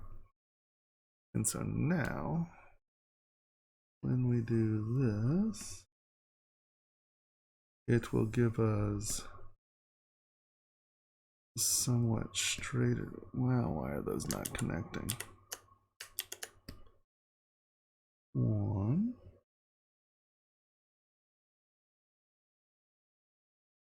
2, there we go. 3, see, where'd we miss?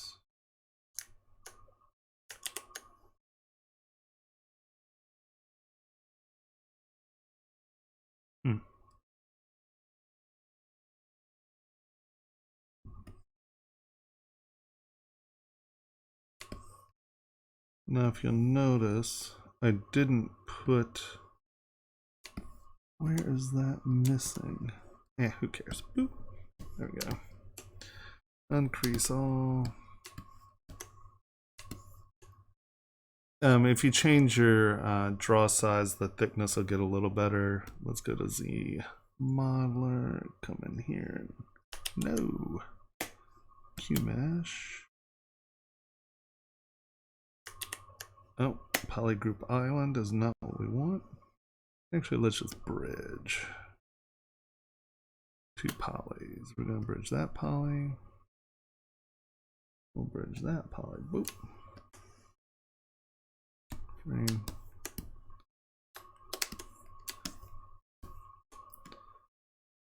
And so that gives you a rough idea of where his neck is.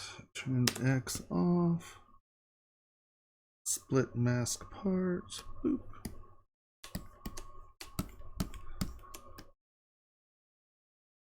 Boom. Boom. There we go. Insert. Boop. No, multiples. Interactive resolution. Boom. Boom. All right. And now you can come in here. I would grab model to pod, turn X on X. Excellent. Get your brush bigger, or screw that, and starts acting funny. We'll just move. No, we can't do that. Gotta get a bigger size. Kind of get this out and away from his neck, sort of like that's doing it, sort of open up here. Get your silhouette there. Do the same thing down here where you're getting sort of the shape of the collar thing.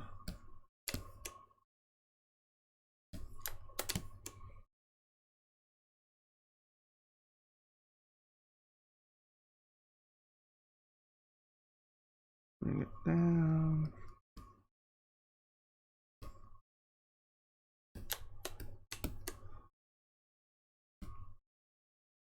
And once again, because that's an illustration, they don't have to deal with reality.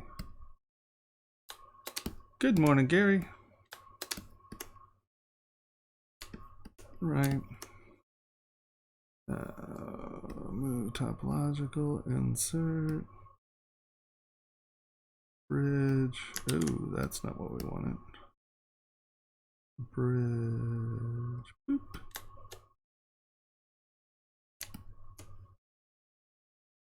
Grab your move again.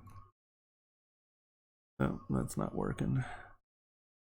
Sorry guys, my drivers are totally torqued. We're lucky we're getting this much out of them.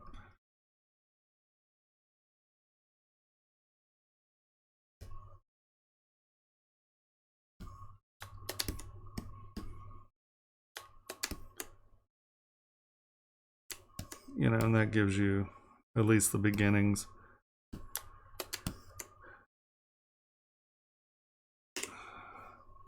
Center X. Center.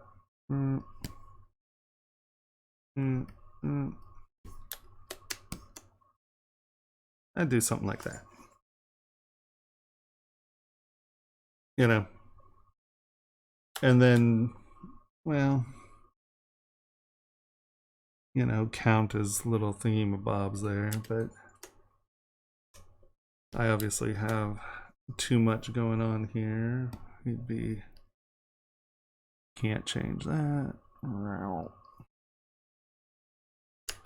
X.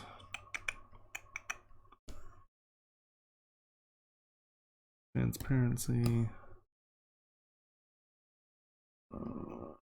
Boy, not being able to change a brush size sucks.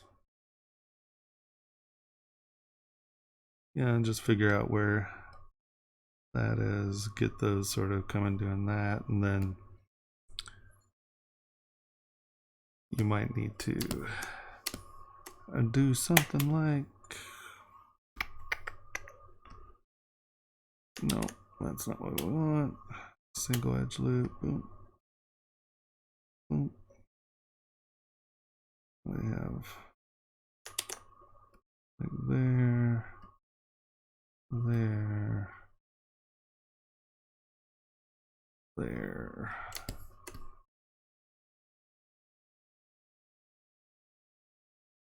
Something like that. Get your bottom edge in. And then just kind of come through, change this friggin' color so you can see what you're doing. Oop. Oop.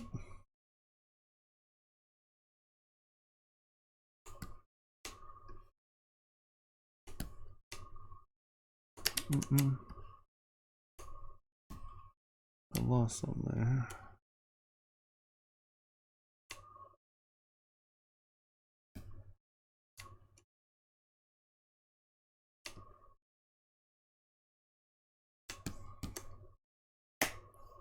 Q-mesh.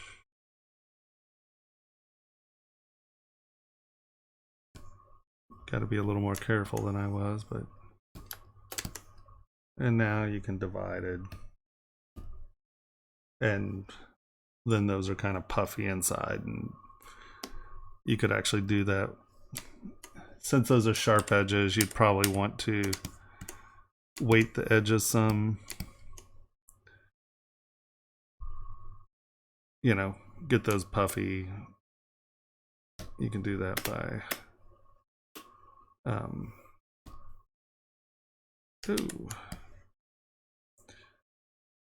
because those seem like they have a half round in them, right? That's not showing through.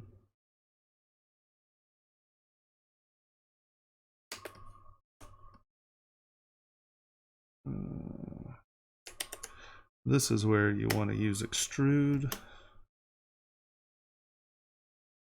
Get them to puff out a little. Yeah, extrude, pull it out a little. Extrude, pull it out a little. Now, if you'll notice, we're doing all kinds of weird stuff on the inside of this because I'm not being super careful, but do that. And now divide. So you sort of have those pillows there. And now you can start sculpting, Control W, right? And that gives you a little bit more, right? But that, and I didn't spend any time shaping them up. You can, you know, edge loop these. Escape. Really? Yes, I know. Escape. Turn that off so I don't have to listen to that crap again. But like at this stage, if you want those really sharp, you just come back in and edge loop them. Right. You do multiple edges, resolution 2. Boop, nope. Boop. Boop, boop. Boop. And load those edges. Now in jewelry, I would never suggest doing this because you're wasting a lot of geometry here, but divide. You can, oh, let's go the other way. We need to get one in here. Single edge loop and drag that sucker all the way to the top. Drag that in. Drag that. Drag that. And that'll load that geometry, so when you divide, they stay, you know, square. I use ZModeler all the time. I'm a big ZModeler user, actually, because when you start sculpting on something, you trash the mesh. I'll often ZModel it back down to form.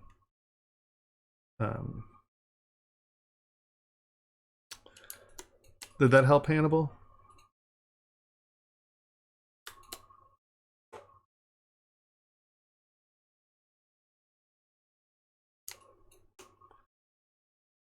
Okay.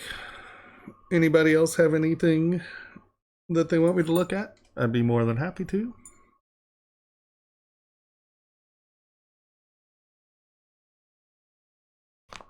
There's yeah, no problem at all, man. Anything I can do to help, you know that.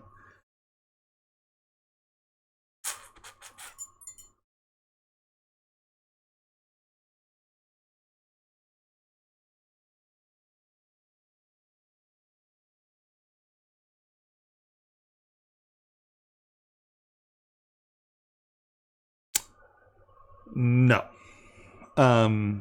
No, there's not. What I would do is here, radial symmetry. Oops. Not a silly question at all, but no, there's no answer to that. So you have your model. And what do we have? Let's, oh, this isn't a PDM. W, cylinder. Divide. You take your radial symmetry. Lower res. Bleed higher.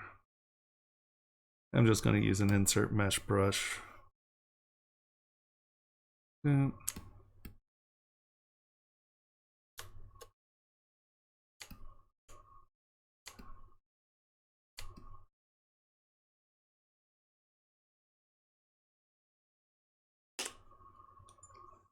Hold on. Was that you, Brian, who's asking that question? Hold on. No, that's Gary.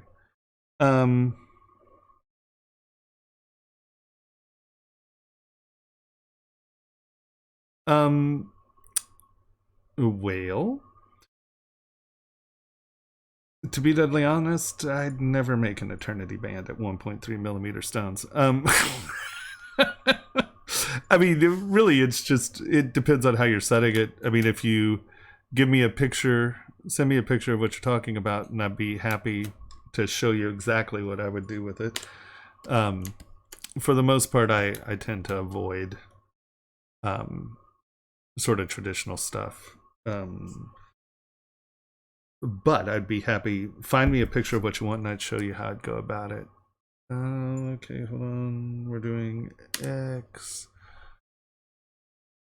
R, I think it's a Z we're going to be going through. Yep, look at that. All right, so what you're asking is, can you do this? Wait, why is that curves? What's on? Escape. Undo. We're not doing it on a curve. Where is, oh, brush, my brush, stroke, the plugin, curve mode off. This mesh is composed, that's fine. Escape, delete lower.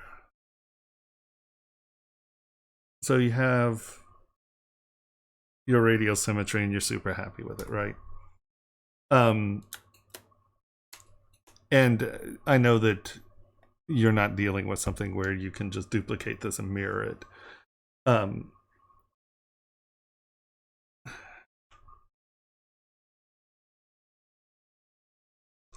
I would argue that yes, you can do anything you can do with most of them, except not real CAD-y features. There aren't a lot of, I mean, ZBrush is not a CAD program, you know?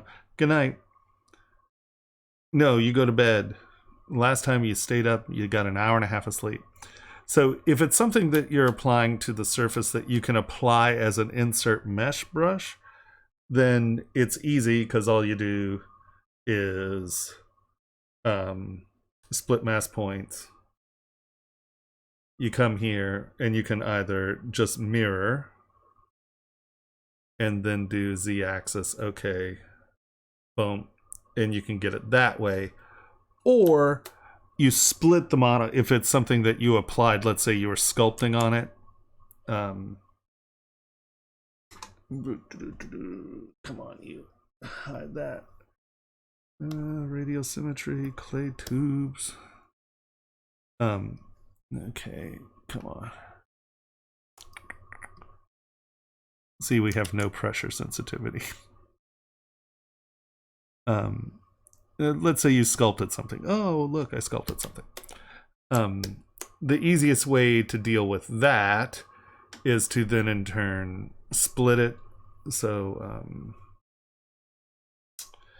brush, slice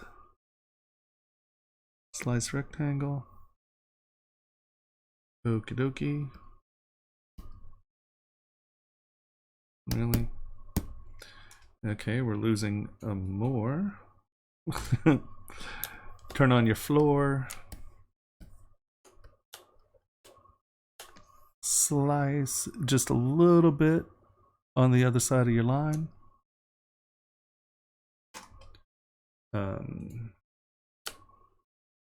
Turn radial symmetry off. Turn symmetry off right now. Boom. Split hidden. Come back to the side you were using. right? This is the side you sculpted. And then under geometry, under modify topology, you have mirror and weld. We're mirror and welding to the Z, right? Hit Z, turn X off, mirror and weld. Oop. Now you notice, so mirror, oop, now mirror and weld. Mirror and weld only goes in one direction. So if you do that and all you get is the weird middle thing, undo it, just flip it, and then mirror and weld. And now you have a solid object. Right, check mesh integrity.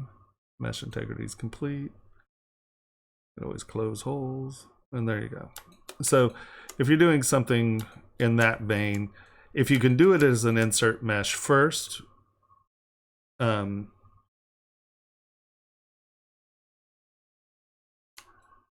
so we'll do it right here, actually. So did that make sense? Who was it?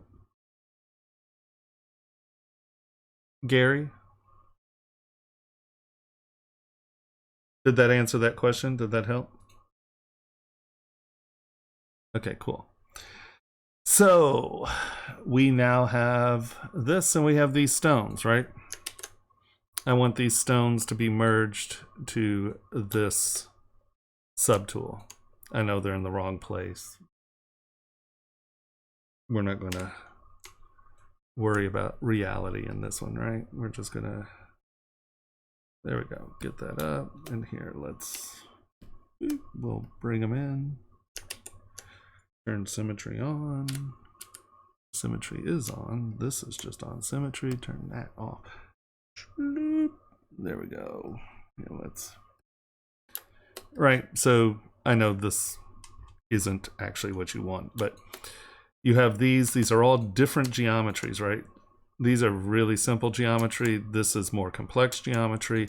Instead of dynameshing, where I'm trying to keep all the detail here and keep this mesh density here, let's get these out so you can at least see them. Okay, right? So you just come up, come down, merge down. Okie dokie. So they're on the same. Come on. Right. So they're on the same subtool.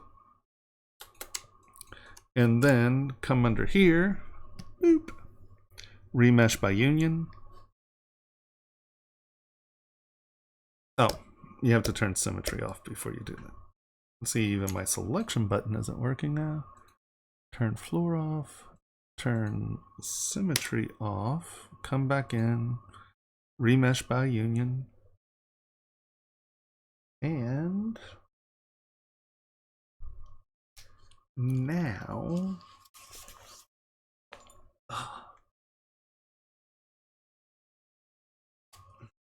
what? Oh. I can't believe we got our hours in and I didn't even have my Wacom driver. Okay, so here we go. Now let's look inside. Oh, escape. That's not what I wanted to do. All right. Let's go back to select rectangle. All right, skip that. All right. So now Q, drop that. We select this. And you see how it's now a shell. It's been unified. Show parts. Let's look at our geometry here. And see, so basically all it's so basically what that's doing is creating a Boolean union, but it's a one-step Boolean union. But as you can see, it keeps everything really nice, clean, and sharp. Where dynameshing, all of these you're going to wind up with a much bigger mesh because the dynamesh has to bring. Come on, sorry guys, my Wacom drivers failed me and we're struggling through this. So you can see that up here, these are still what, like maybe 120 polys, where if you try to dynamesh that and retain this crispness on the facets, you would wind up with a much bigger mesh. So this allows you to keep your base geometries clean and sharp and have separate geometrical counts, where dynameshing, you have to split that mesh evenly off all surfaces. And does this work with subtraction? Well, that tool does not, but all you do, if you were trying to subtract that, just go into Live Boolean and do it. So hold on, we have this now. Let's take a ball.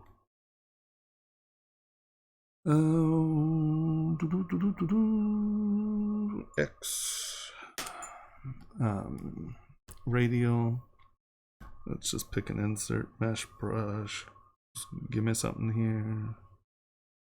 All my brushes are underneath this thing. Insert primitive. Let's pick a capsule. Let's drag you back over here. So now we're going to insert this capsule, and you want these to be subtracted out of it. Right? W. Come in.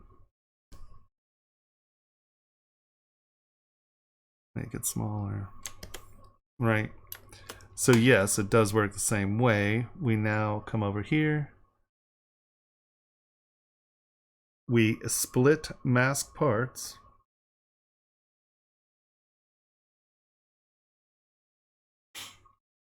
Turn symmetry off. Turn Q off, right? So now we have this, they're in the wrong order. Bring it down. Make this start. Make this negative. Turn transparency off.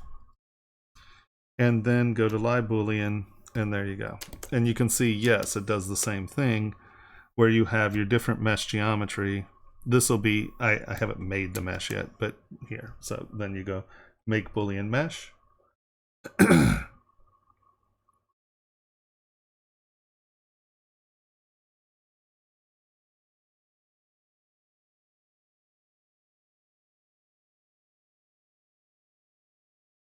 Oh, okay. Right, and so now you go to Boolean mesh, boop. And so here, you can see that this still has the high mesh content. This has the same mesh density as the model that you used as the cutter. And so this is a much better way of controlling your meshes, keeping sharp edges. I don't know if you have ever tried to keep sharp edges when you're dynameshing. I did years of trying to do that, and it is super annoying, especially when you can just do this and look, done. Boop, doop, doop. Great. Did that answer that question? Ita Lustgarten. Mr. Lustgarten. I like it. Did that answer that?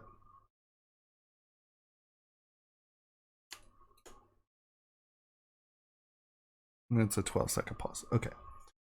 Let us go to Dropbox. Cool. Submit files. Back.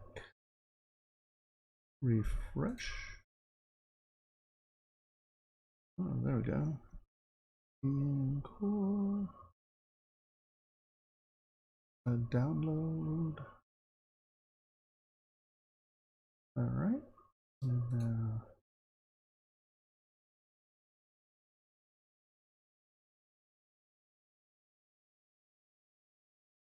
download.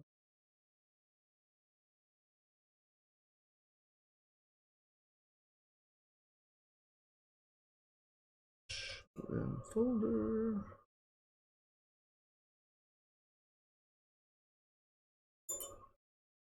Cool. I'm glad I could help you there.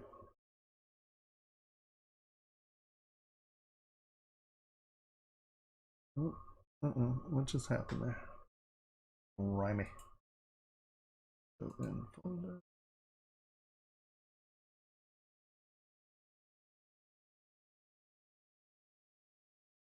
there we go. What'd I do with it?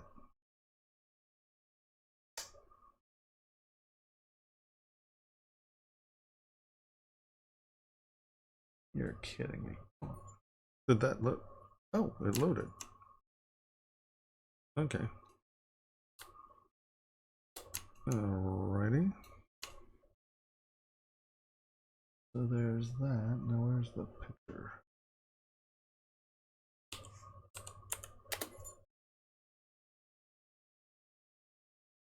Okay. So that's our illustration.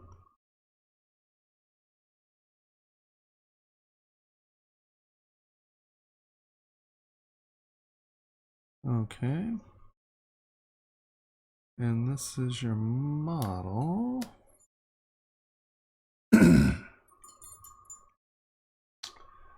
And I am going to turn all this off so I can see the model.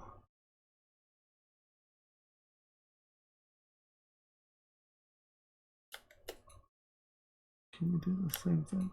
Yeah, you can. There we go. All right. So here's our model. I'm creating the armor plates, which it doesn't look like armor. So which ones do you think you're having potential more problems with? Because, I mean, this stuff sort of looks like, I mean, are you saying this looks soft? What exactly? I see these are a little crisper.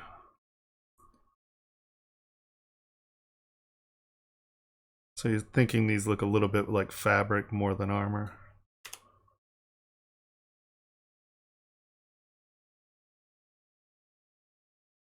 Yeah, the shoulder pads.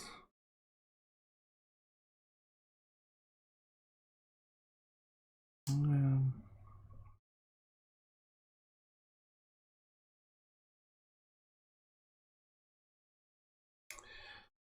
Well, I think your problem is, let's go to a shoulder pad. Boop.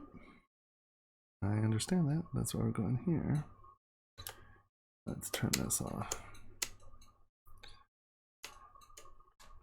I think your problem is that you have just a little too much, like it's soft before you started adding your damage to it. So I think that, oh, this is gonna make me crazy.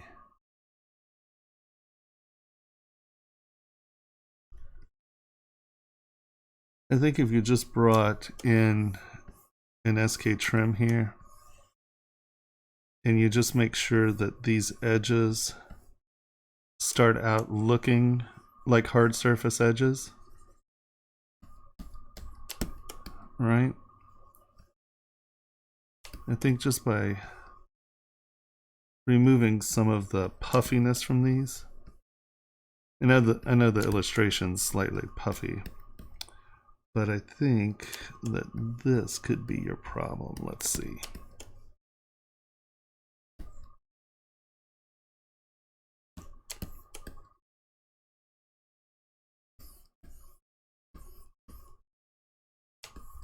Once again, I do apologize. I have no pressure sensitivity here. My drivers are failing me, so but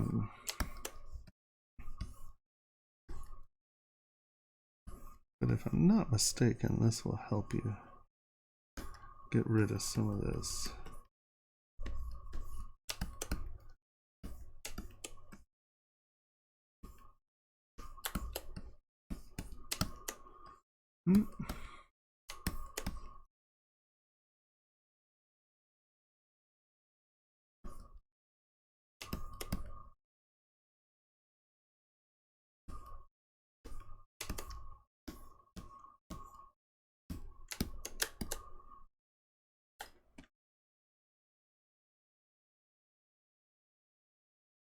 See, I think that begins to help some, where those edges, just keeping those edges a little crisper. I also think that these are a little soft.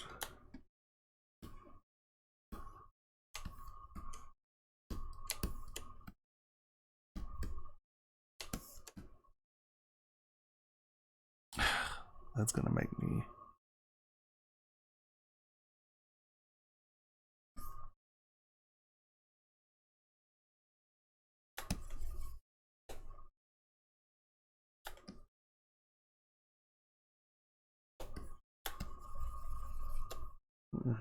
Lowering our res and smoothing that down.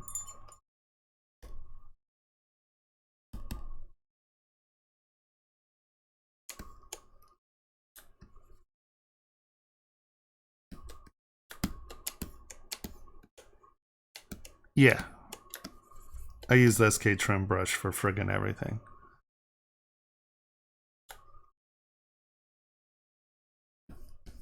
Sakuru's brushes are just, he's a very savvy brush maker. He's a great sculptor to boot, but he spent some time in there and really figured out some really finesseful brushes.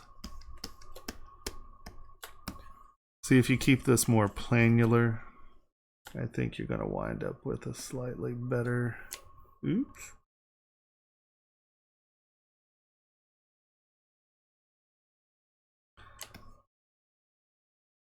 And yeah, then once again, if you're here, let's move.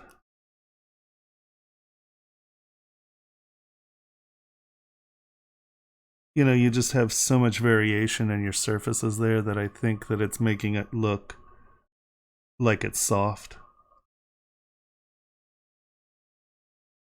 Come on. Why are you doing that like that? Right, like you want these to be a little bit more even or the same height. And that'll give you a little bit more of a constructed feeling as opposed to a fabric feeling.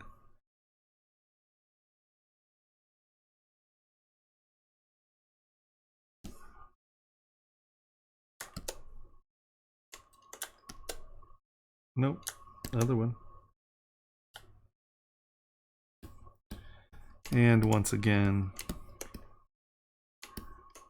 I know that you're trying to make it sort of look aged and beat up, but I would start with something that is crisp first, right? And then ding it up, as opposed to trying to get that aging in before you have your parts established.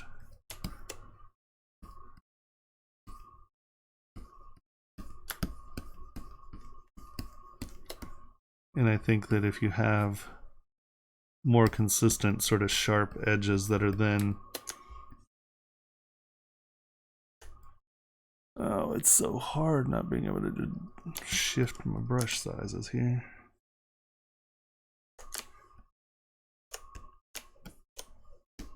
Right.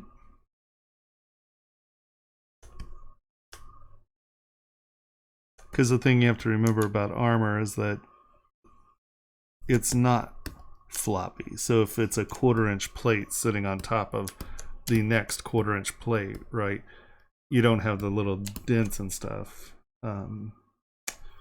So nice big brush, kind of move it up, get these steps clear.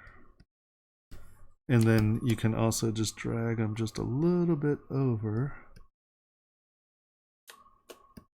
And then you have something sitting on the surface. You can also accentuate that by taking a slide and just sort of punching SK trim, get this down. See how a lot of your problem here is that you have surfaces that are blending together where they should be sitting on top of one another. So take that, get slide, and then can't change sizes. And then if you punch this under a little, right? now you have this surface going below that surface. And like I said, it's not high. Is that as high res as we are? Okay. Play tubes. Can I get it up here? Sorry, once again, I have no, everything's on 100% or off 100%. My driver's dead, but not that hard, obviously. Mr. Subtlety over here. Ah, okay. But you can see that that looks like that is sitting on top of this surface, where this is soft and kind of flexing, and this is a little over dramatized. Hey, Dante. Yeah, no, I've been dealing with this for 3 days. My driver is just trashed. I have something conflicting, and I don't know what it is right now, and it's tragic, and it's killing me. But we got this much, so everybody should be happy we got this much, because earlier we didn't even have this much. And so you can see, come in with SK trim, hit that, get your surfaces. But you know, this can still be bent and denty, but this is something sitting on this. This is a plate sitting on top of another plate, where here you can see how that's soft. And when you come back and show all our parts, you see how that starts to sell that different layers. This is crisper, so it's not quite as fabric-y as it was. And then this internal surface had like some denting and stuff, so it looked like it was fabric. Does that help? I mean, because I think that this definitely is crisped up and looks a little sharper. And now you can go back and ding it, but you see what I mean? This is a sharp edge. And this is where, even in something that's like this anime or sort of cartoony style, size, if you want it to look like a hard surface edge, you know, make sure that like this is a consistent thickness, right? So what you have is something coming under this, and then it's coming over this, right? So just make sure that these surfaces aren't wavy or winky. You know, it's a hard surface that then has nicks in it. A nick isn't, oh man, just, you know, this is overly dramatic. You know, this isn't helping you, right? That makes it look like a soft surface. So just make sure that all of these things start out as hard surfaces, and then they will read as such, you know. And I mean, this isn't, you know, it's not like this here is like a CAD model, right? You know, I mean, it's still organic, but you have to think of the story you're telling, right? This is going under that. And just by doing that, you have this visual story of something going under and over and under and over. And, you know, let's just get back here, and it looks like something is actually plating over that, you know? So I guess that's sort of how I would approach it. You know, even here, come on, select it. Select it. Really? Oh, there we go.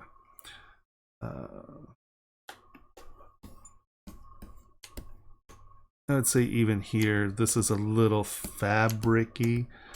And if you just come by, just a nice SK trim, just one hit.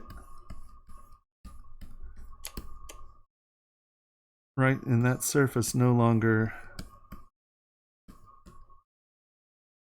looks like fabric, right? That's a fabric-y sort of effect, where just coming by and crisping up that edge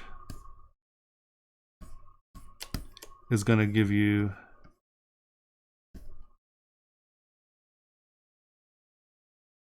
a much more, I don't know what's happening there. I'm just, you know, futzing, but there.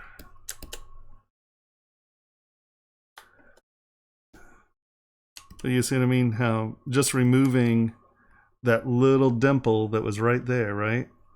That looks a lot more armory, I think. I mean, look at this side compared to this side, right? This looks soft. It looks like it's pillowing, right? So it looks like you have something and it's bowing here. Well, you can make it that, but you know, I think this just looks soft compared to that, right? Now we're missing, I have something turned off or whatever, but you know, once again, just these planes, right? That compared to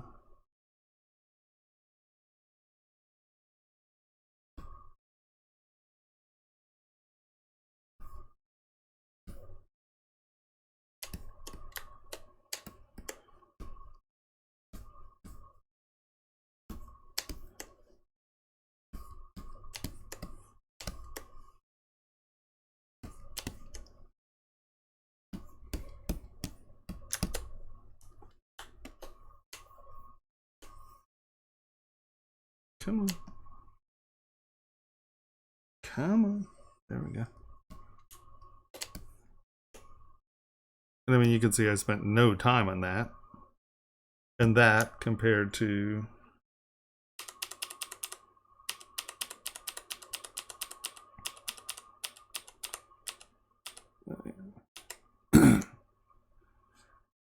right.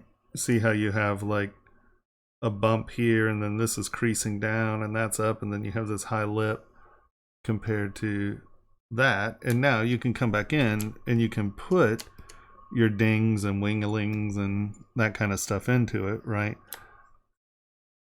But your foundation is a nice sharp edge.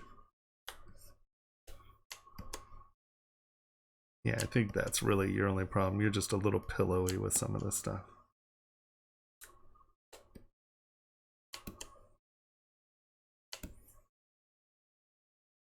Yeah, I think that's the only problem. If you just go run over these things with SK trim real quick,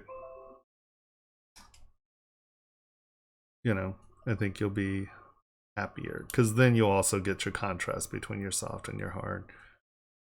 Yeah, you're killing it. It's looking good though. Congratulations. Alrighty.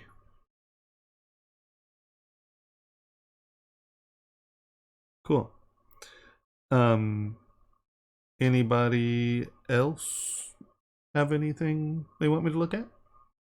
I want to start doing this once a month where we give a little bit more warning so people can get their models sorted out and upload them. And I would be happy, more than happy, to start running a crit session once a month. No, it looks great.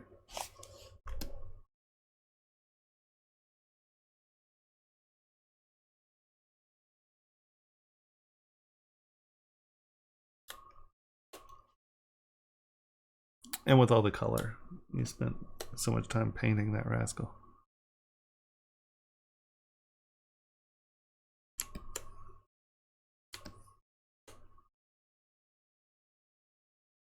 But right, if you look at, you know, this surface here compared to that surface there, this is definitely reading harder, right?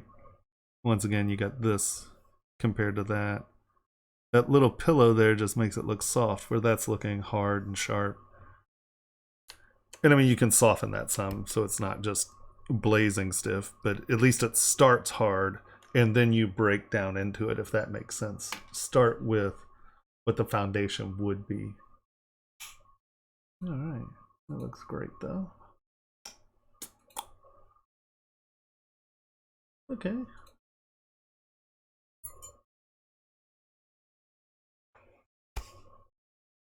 All right, where are we at? Okie dokie. So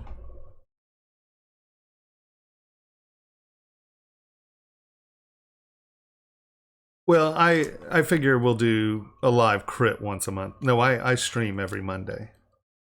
That's not gonna change. Why, thank you, Paterix. I'm kind of missing Europe right now. Everyone's back in Spain. I'm kind of crying a little. They're getting the new sauna. I'm like, I don't know. I'm going to miss next Monday because I'll be flying back from the ZBrush Summit. But I'm on for the rest of them. So maybe we'll make it my last week of the month, or I don't know that it particularly matters. I guess getting input from you guys is helpful. I lost a lot of viewers because I wasn't. I still can't sculpt right now. Of course. No, you're really getting there. Like I said, you know, it's just a little bit of crisping those edges up a little and removing, you know, I mean, you can see how this appears to be a hard surface, right? But when you get too many stroke marks in it and changes the surfaces, that's where you start to lose your hard surface modeling. You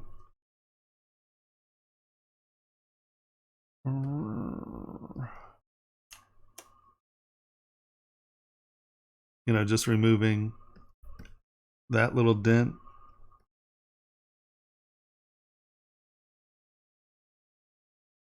Right? And you can even put, you know, it's not about the dents, it's just about, it has to be a believable hard surface, you know.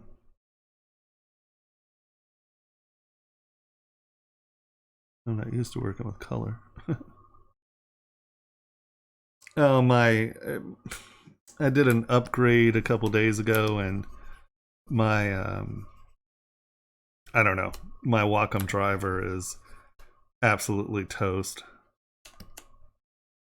and it's punishing me horribly. So I have no pressure control right now, and this is the most stylus I've had all night. Earlier we couldn't do it. We loaded an old one, and now I sort of have some pressure.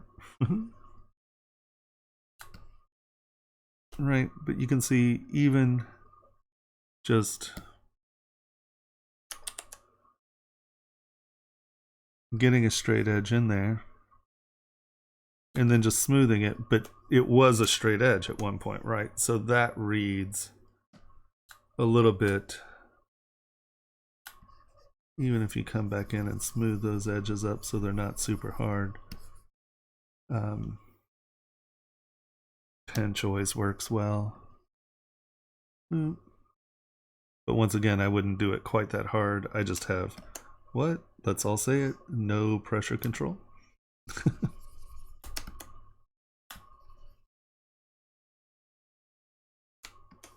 You know.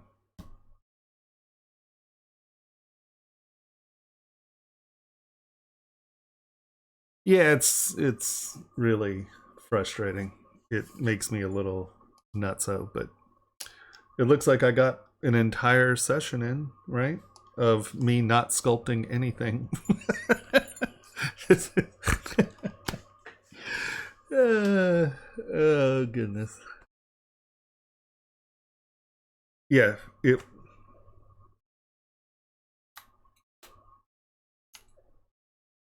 yeah, no, it was a Windows 10 upgrade, and then yeah, I've been trying to film videos all weekend, and I get about like a minute and a half in, and then my driver just eats it, and I get nothing. I mean, yeah, it's frustrating. All right, does anyone else have anything they want me to look at before we wrap this up?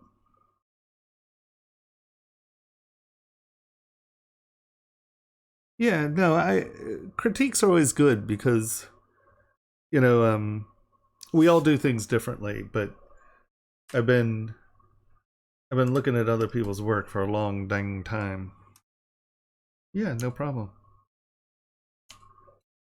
Oh yeah, no, they give me friggin' ulcers. It's just, it does not make me happy. Yeah, I don't.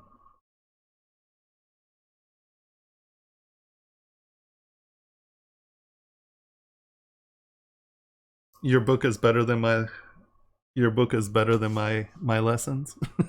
Yeah, you know, it happens.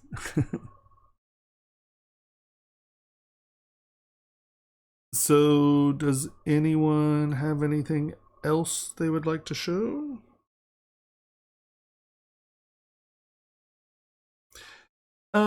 You know what? It just comes down to how ZBrush thinks.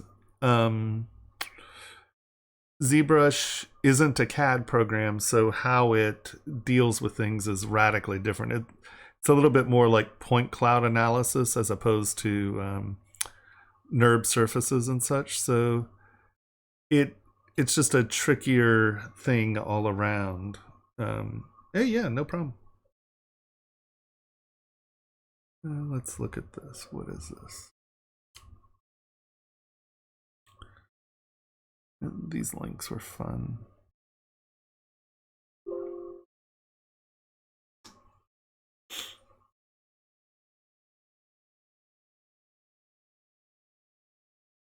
And please, anyone, feel free to ask questions.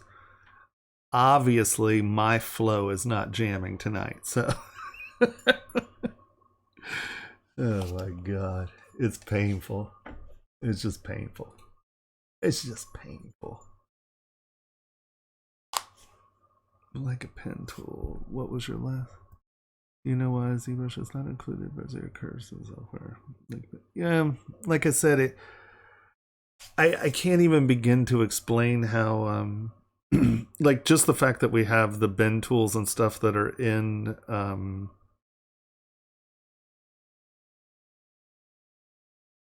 in the gizmo is miraculous as far as I'm concerned. I mean, it's crazy. Yeah,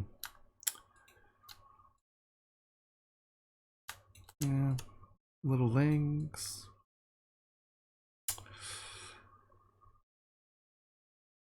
Boop. Oh, that's cicada.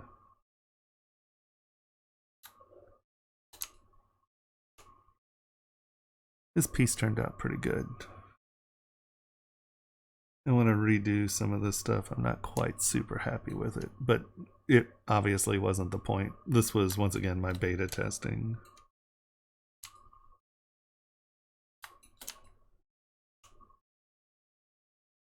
Because this was awesome. Just being able to do these cutouts so easily with the Boolean tools. What? Oh.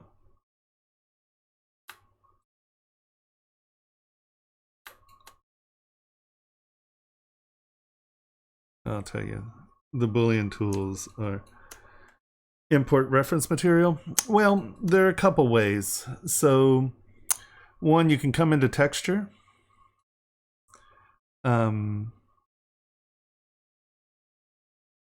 Import an image. Come on, texture. Import an image.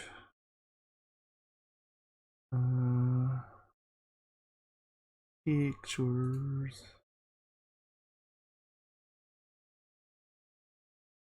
And then you come back to texture. Boop. Tap on your frog. Push add. And it adds it to your little light box thing here. And then you can control this. Now, right, you can change your transparency, you can rotate, you have all these different things you can do with it here. Hit Z, and that hides your controller. Right, opacity, so you can tune it down however you want. Move it around, hit Z, and there you go. That's a reference image. Now it stays there, right? It does not rotate with the scene. Now, if you're trying to get it to where, here, let's get off this. W polysphere, right?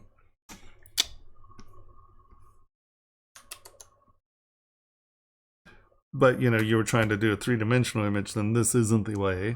So you come over to texture, turn that off, boop, and you can come over to draw, turn front back on, click on the, oh, you have to turn floor on, sorry. Draw, hit map 1.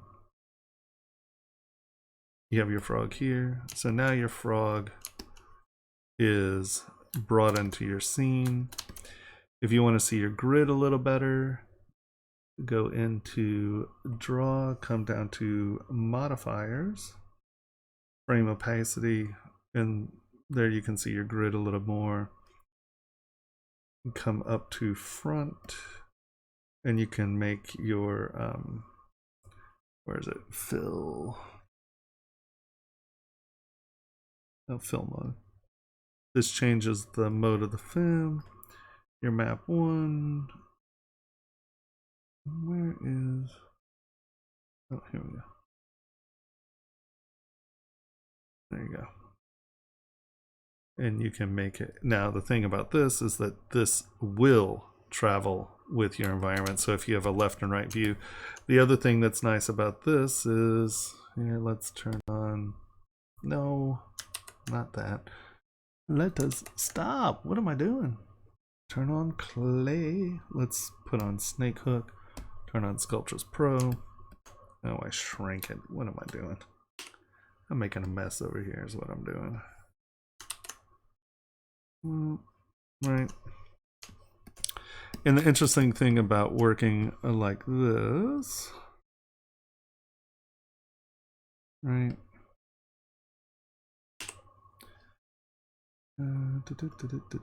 Snake hook. I can't address my jaw sizes. There you are.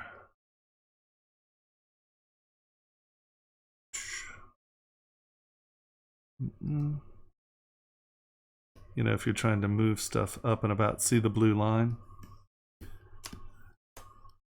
So this allows you, as you're moving, you can see where this is sitting on the model back here. Here, let's turn this grid up more. 70. So let's do 80 by 80.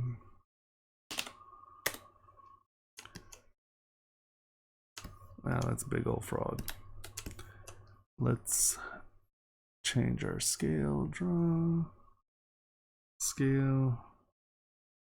There you go. W, bring this over here.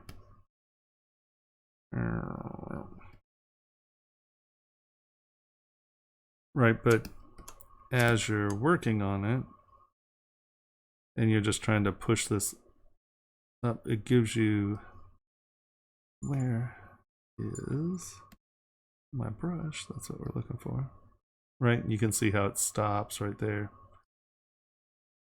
And this allows you to kind of, if you're working on it, you get your little guy in here. Let's draw our size down.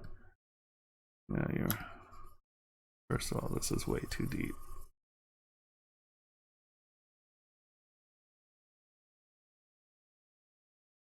Right.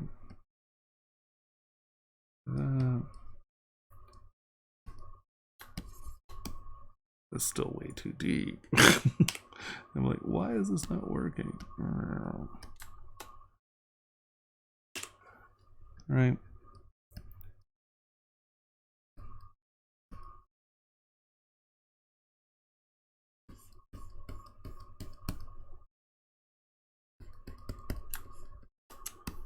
Right. And so if you're just trying to look for a quick way of getting your geometry up and in, that's a super easy way of dealing with your reference material, right?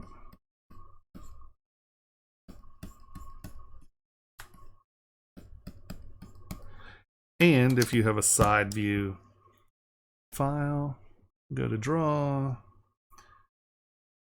post front back, go to left right, map 1, import a texture, boop, and well, it's a lion face. All right, okay. And so you can adjust your, you know, if you have multiple views of the same thing, right? You get the front of the face, you get the side here, and once again, come on, wherever you're let's say you're lining up the nose, right? You just drag it over until it's where you want it. Right? So you can have it where you've been working on your front profile, but now you're working on the pupil and you want to pull it out. Well, now you know where the pupil is, because see how it's touching the screen back here?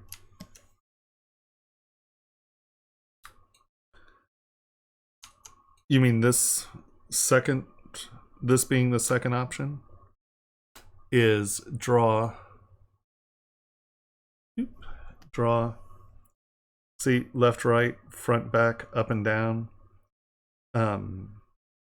That is that. You have to have floor turned on though, or you see nothing.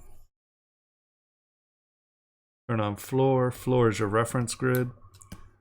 This is also an easy way to set up scale right here. Let's 1 unit helper. Let's hide that. There's 1 millimeter, right? Stop it. And you can see that my grid in my square, the easiest way to get a grid that is 1 millimeter is to hide all this garbage.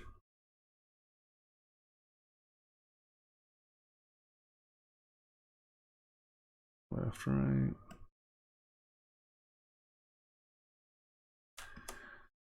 So the other thing to remember is your planes are color coded. So you're looking through, you know, you're looking through the x-axis right here.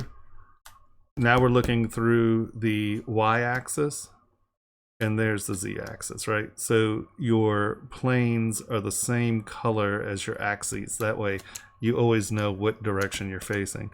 So let's say you want to do a 40 millimeter pendant. You come in here, you type in 20. You come in here and you type in 20. And, ooh, no, that didn't work, did it? No, that is because that is not 20. 20. Boop.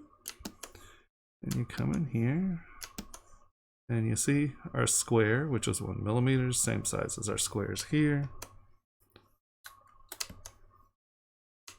Come on, you're killing me.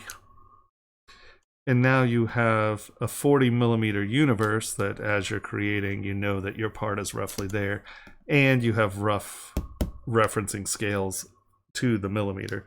If you want it to be a 0.5 millimeter step, then you come in here, you go draw, you come here, you go tile size 40. And so as we can see, we now have 0.5 millimeter grids. Egadorian. There we go. 0.5 millimeter grid, reference grid. As I said, you look through, that's x-axis, that's z-axis, that's y-axis. And there you go. You have a setup to scale grid universe. You can always check. Boop, set scene scale 1 millimeter. Boop. Now these up here will say millimeters. Yeah, so then you come in, go into draw. If you want it to be a front image, click on map 1, import your image. Do have different pictures of the same thing. Let's see here.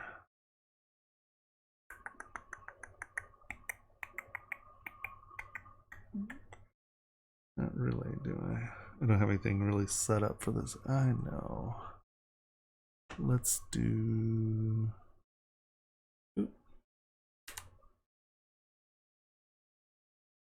Let's do automobile.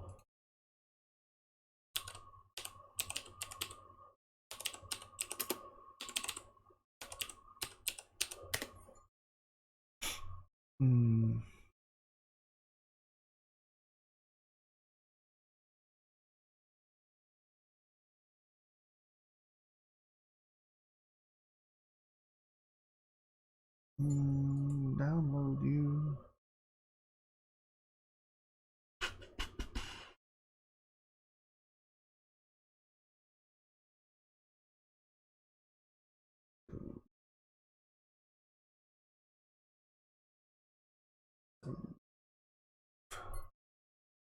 So let's go to our z-axis.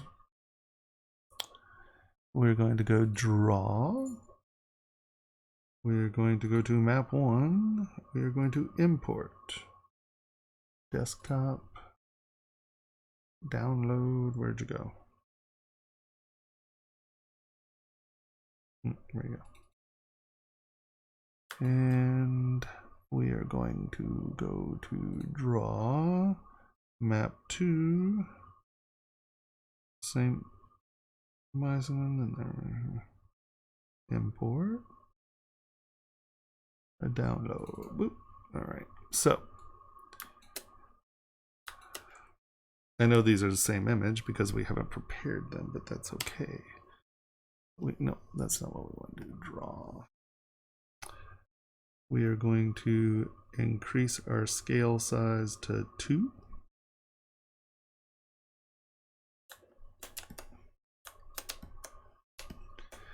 We're going to go draw. We are going to move this to where that's roughly center the car.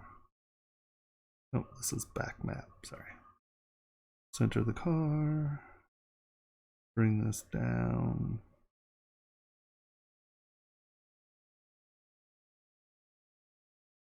Okay. And now we're going to rotate this. We're going to go draw, go to map 1, going to bring that to scale 2. We're going to bring it to where it is roughly the middle of the world. Bring it down. And now those should be pretty close to the same plane. So as you're looking through the back image, right, you have transparency. But then you come here and you have the front of the car. So you can work on your details, right? Does that make sense? And then, assuming this is still the same scale, we will go to left. Draw. We'll go to left, right. Map 1. It's interesting that it's not loading that texture in. Import. Download the car. And now you can document. Draw size.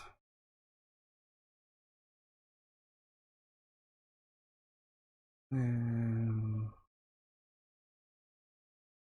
we would, oh, I'm not looking at the right damn page. That's what's going on. I'm like, why is that not working? So draw, flip, there we go. Because we want it facing front, right? This was there, and then that floor is pretty close, but we kind of come in here, and you can see where your floor lines match. Draw vertical, sort of match a point up. And so now you have, stop it. Oh, that's annoying. Draw.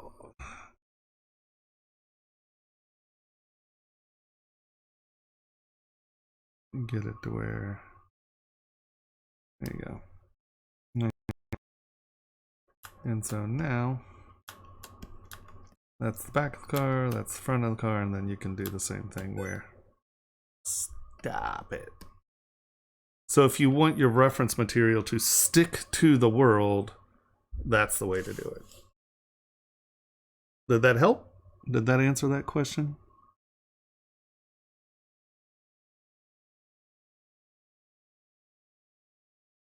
Awesome. Anybody else have any questions?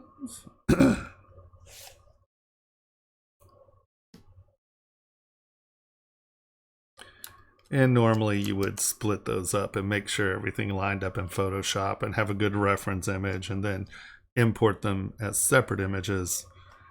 And I would say make everything square. I tend to use square environments because sometimes your alphas will compress if you bring things that are rectangles into a square world. So I just make everything square. And then that way you get no compression when you bring things in. And that's less of an issue now, but it still happens, so yeah.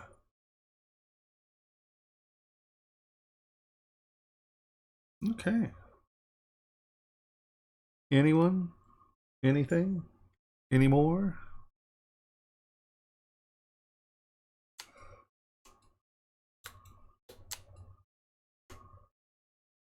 And then if you don't want to see it, you just turn floor off, and that hides it completely.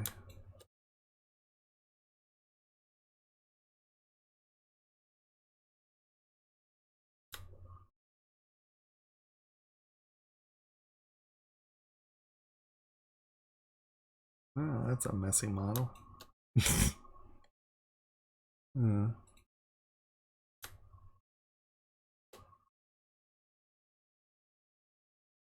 You can do it. Wow, what's missing?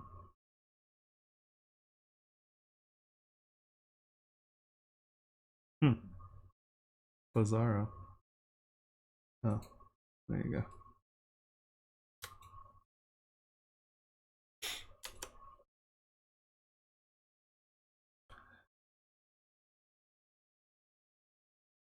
Anything else? Anyone? What about see-through? Oh. Turn our floor back on. I assume you mean how to make the floor see-through. Draw. Fill mode is that, and then also if you come over here to project on mesh, if you slide project on mesh all the way up, you see what it's doing? It's actually projecting the image onto the mesh, and so that way it sort of stays with the model a little more. So hopping between your profiles and your project on mesh often is helpful.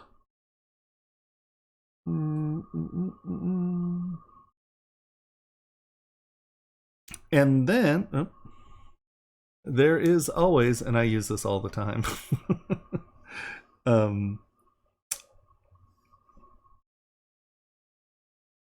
is turn floor off.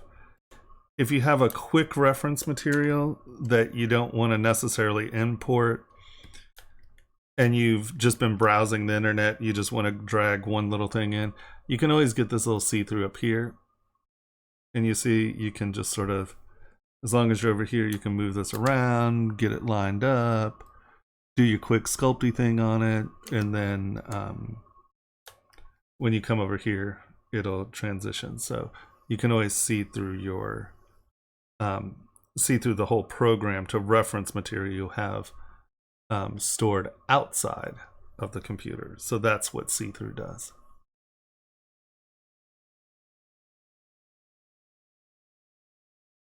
Ah, I did it again, didn't I?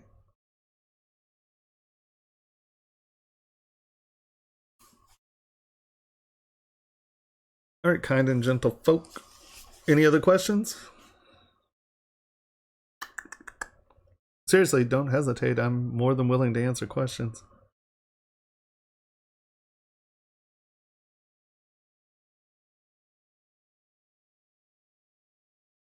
Oh, yeah. Lazy Nezumi Pro. Boop. Is it what you're talking about? Or are you talking about... Okay, hold on. So let us just go to this. There. Boop. Boop. Right. So, Lazy Nezumi, where did you go? Oh, you're over here. So Lazy Nezumi is, hold on, first things first, let's get this down. For anyone who's new, I apologize. My Wacom drivers are totally torqued, and it's I'm not being able to sculpt really well. Everything's like at 100%. So you will pardon my my mess here. So Lazy Nezumi Pro, you come over, you hook window, and hooking window is just tapping the program you want. So this works in almost any program. It was really a Photoshop plugin to begin with, but so you were talking about ellipses. Is this what you were talking about? So now you come in and you draw. Ooh, yeah. That's not what I wanted to do. Yes, I know. Escape. I get it. Clay tubes. Right. So, oh goodness gracious. And you can draw circles. Right. So this is super helpful. But this has tons of tools such as I mean, there's bring this up here, and then you can see that you have this perspective, right? So it's a really good, it's an amazing tool. I use Lazy Nezumi all the time. The other thing is its lazy mouse is really nice. The pull string lazy mouse. See that blue string? It gives you a leader, and that way you can stop, kind of pull off on yourself, and then come back around. It allows you to change direction, yet use the lazy mouse, and it has all kinds of silly stuff. I mean, gears, so they're like little gear steps. I mean, it just has all kinds of stuff. It has, the other nice thing is it's straight line tools. So where is, well, parallel lines is just that. No, that's perspective. Parallel lines, you pick your angle, and then you can just draw parallel lines. And for those of you who, I've done this for years by hand, this right here is awesome sauce. So that is Lazy Nezumi. I'm assuming that's what you're talking about. The only other thing I really talk about much is the phi matrix.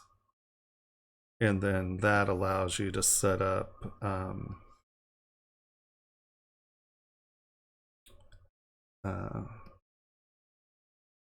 grids. So you're like, okay, so let's go in here. That's rule of thirds, right? And you can literally just drag it down, and now you can check your design to rule of thirds, or you can go to Fibonacci grids, right? and you drag them in, and it allows you to kind of get your head around some of the more classical perspective stuff. You can top and bottom, left and right, want center, so it's going to both directions.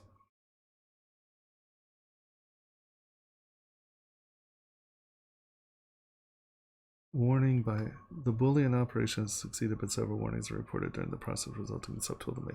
No. So that's a pretty common issue. I hope that answered the question about those two tools. So let me see if I can find something here that'll be an easy thing to do in this. Yeah, of course. Lazy Nezumi's worth every penny, man. It's like 20, 25 bucks, something like that. And just being able to draw circles where you want to makes it worth it. Let alone all the other crap you could do with it. I mean, it's incredibly intense. You can change how it leads in and falls off and blah, blah. I just use it to draw circles. And it's worth every penny. Let me see if I can find something that's noisy.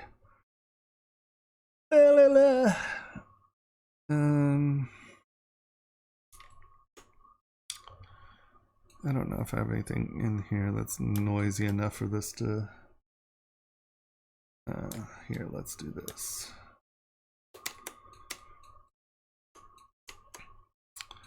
We are going to go Sculptures Pro. Give me my bump. This is... oh, backface masking off. Sculptures Pro. The only reason I'm doing this is because I want a noisy mesh.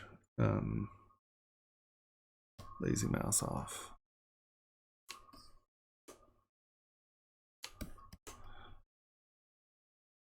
That's gonna just annoying.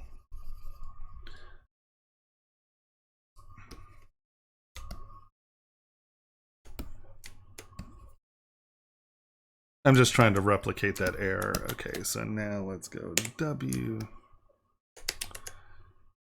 X W W W, and I'm just going to remesh by union. No, my it's still torqued, but at least I can use it. Did that? It didn't say it on that. Okay, I was trying to replicate it. So the thing to know about your Booleaning, okay, what that means is that you have something in there that is not a perfect shell. And that's because when you're using the Boolean tools, one thing, I don't know if you're animating or whatever, if it matters, but if you're trying to do something that you plan to get out of this machine, then append your new Boolean tool to grab a star, append into it, delete your star, and then just go split the parts. And let's see if this does it. Okay. All right. So you notice that this split the parts. We have quite a few parts here. We actually have, what, 19? I don't know, whatever. So what happens is the Boolean union creates its shell. Its shell is good, but it doesn't necessarily understand to throw away all the noise that isn't part of the shell. So if we come over here and we're going to touch this and we're going to hide our shell, let's go to frame and... really? Well, I guess they're super small. So these are obviously just pixel. Here's frame. You can see that there's just noise, right? Frame, come on. Really? There. Good God. All right. No. Frame. Frame. So you wind up with a bunch of crap like this. So what you want to do, and that's what a lot of these subtools may not may contain a few inaccuracies. These are the inaccuracies. It's not a problem with your shell. It's just leftover noise. So anytime you do a Boolean and you plan to then go to print, right, make sure that part of the prepping process for going to Boolean or going to printing is you split the parts and then you come back in, you grab your part and bring it back into your model, right? Let's append that part out. Where'd it go? Oh, no, that's not the one. And this is it. This is our good part now, right? Because we just split all those parts out. Come over here, append in 9. Sometimes this is thousands of parts, especially if you have a very noisy mesh. Delete your star. Okie dokie. Okie dokie. Frame. Here's our part. And then just come back to this and delete all, because you don't want that crap. The thing to really remember, right? Real important to remember, is that if this part, right, this is the part we merged, it's right here, it's in this part. Now what happens if you split the part right now? Well, all of these pieces that you actually like are now going to be mixed up with all of the parts that suck. So make sure to append it out, split the parts, and then bring it back in, delete your old part. Real important, because otherwise you wind up with scads of noise shells and it's annoying and you just have to split it to parts. So those things, those parts that I just showed you, those are the inaccuracies. Excuse me.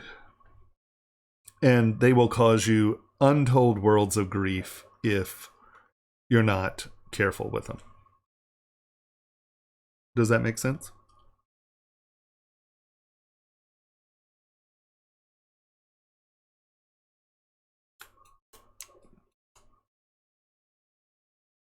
Then that makes sense.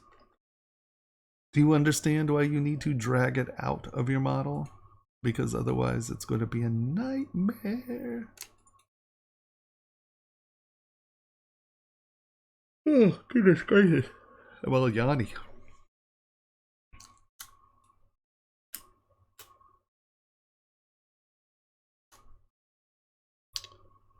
Split hidden.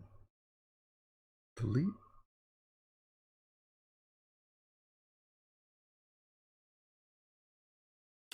W.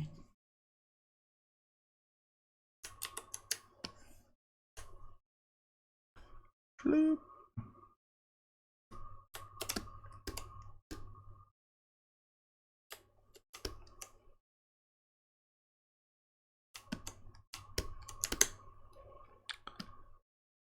Remesh by union. Boom. Created a mesh. Cube. And split 2 parts. That should be pretty clean. Look at that one. So all I did was push that onto that, right? And now look, we have 169 pieces once I split that out. So it's real important to make sure that you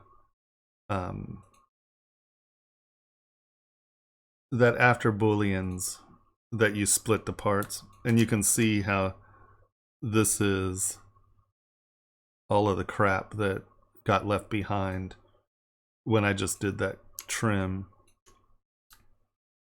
right? You can see that was not clean. And this is actually where I use Sculptris Pro more than most things, and I use it with smooth, is once you know you have like a destroyed edge like this is a really good place for Sculptris Pro to come in. And you'll notice I blew a hole in it right there. I'm not too stressed about that.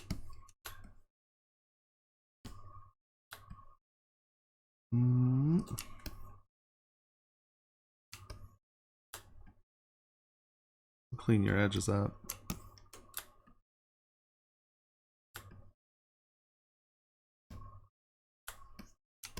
And I would do another split to parts real quick, just to get rid of those floaters.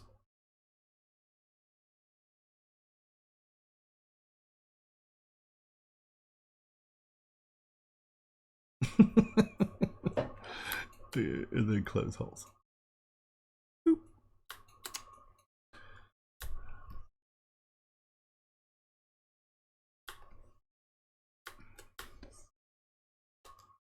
Okay, not really sure what you did there. Union, Boolean, then auto groups, split to groups, hide everything except prior to my good part, then delete hidden.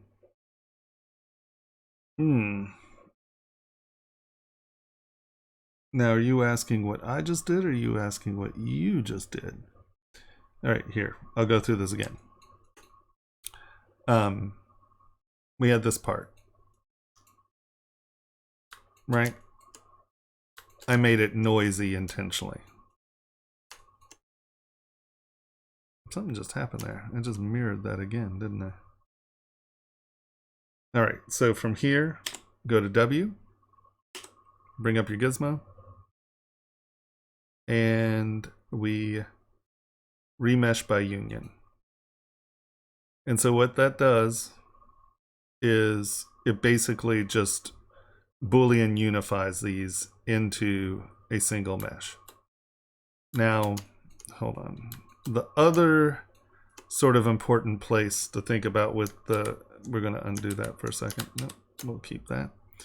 Now let's mask this off. And this is a really helpful thing. Come on. Q to remember, and that's snake hook. And let's say you want to, that's old. Let's say you want to make another loop here with the snake hook, and you come in and you're bringing that down. And we need a bigger snake hook than that.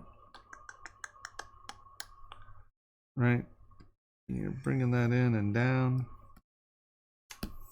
And you're bringing that in and down.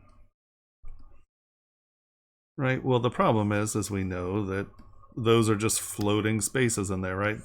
Those aren't actually part of the model. Does that make sense? Or here. Right, they're not a shell, right? They're penetrating through. It's a bunch of noise. All right, so we get that. Unmask everybody. Go to W. I tend to center everything no matter what. I just, sometimes when these are off, that is the affect angle. So I like to have everything centered and go. I don't know if it matters that much on things like this, but yeah, better safe than sorry. Come in, remesh by union. So we have now Boolean union this into one mesh, right? Step one, Boolean mesh. Now, as you can see, we'll drop Q. And then we're going to drag this in here like this. And you notice that they don't, see how there's like a circle here? So they're not penetrating. They're now part of a shell. All right.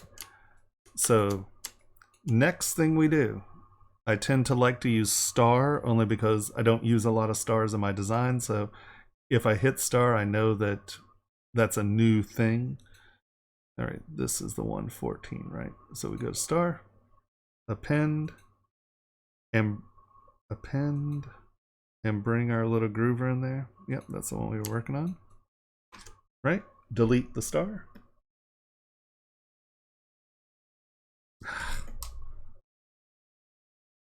Okay. And so now we have our object, right? Split two parts. Okie dokie. Okie dokie. Stylus isn't working. Okie dokie. And as you can see, that's split into 21 subtools. All of this is just garbage. So I will go to a star, append, 238 pieces. Is that? Oh, that's something completely different. What is that? Oh, that's the one that you didn't know what was going on. Okay. So we were at 21 pieces, right? Append, 21 pieces. There's our little guy. Delete your star. Come back to the one that was 21 pieces. Is that this one? Yep. Delete all. Get rid of that garbage because you don't want it sitting around. And so now we're here. This is our model. We're there. And now this is one shell. We will close holes just to make sure. Now that's one shell. It's clean. It doesn't have any of the garbage. All right. So now what I did before was I now came in here. I went like this. Here, we're going to make it noisy, right? Went like this. And I split hidden.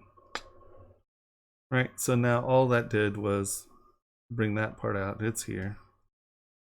And now we have this part. Well, because this has all this crap in it, what we might as well do is go to here, split mask points. That way we're going to use this one, hide this one. We will mirror z-axis, okay. All right. Oops. That's not what I wanted to do. I don't know where I'm at. Okay, we need to mirror y-axis. Mirror y-axis, okie dokie. Alrighty dighty. And now these. Oh goodness, they're all on top of one another. What do I do? Auto group. Just select one. W. Drag it down. Show. And now, oops. Drag this up to where everybody's intersecting. All right.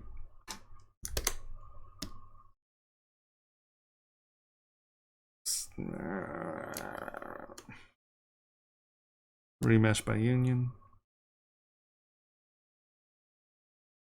All right. So now this is a singular mesh. Now this is going to be a noisy mesh. Let's delete that. Delete this. Now, under normal circumstances, what's the first thing we do? We append this to a star so we're not blowing this up inside our model. Trust me, you'll only do it a couple times. And you will do it. I do it still, so split two parts. Okay. 444 subtools. That's all the garbage that happened from that Boolean, right? So go to star, append, 444. Now this is our base mesh, right? Delete the star. So this is good. And we go back to a 444. Delete all. Get rid of that garbage. Because God only knows you don't want it around. Because you will try to use it eventually and then you're just going to cry. Which one's that? Oh, that's... delete that. And so now we're back to this guy. Oops. And because this edge is ugly, we now Sculptress Pro, change your size, smooth, and you probably want to be a little more careful than I'm being at the moment, obviously. No, come on. There we go. And get rid of this. Now you can see that I want that to be bigger. There we go.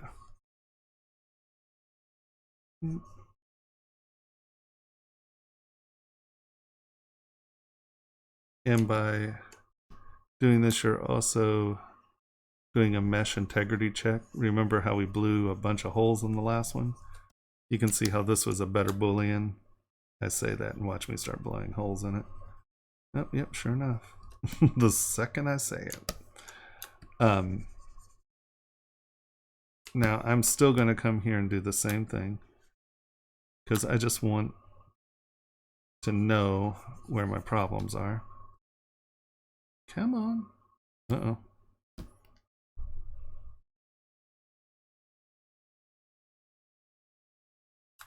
Here, let's get rid of these real quick. And that way we have nothing interfering in this absolute crap show of a scene.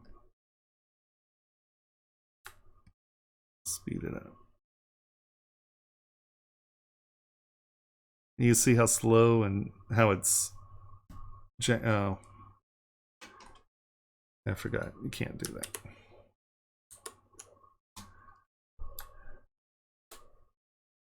Turn Sculptures Pro back on. Now, where I blew it here, hold on. I forgot a step. That's why this is falling apart so badly.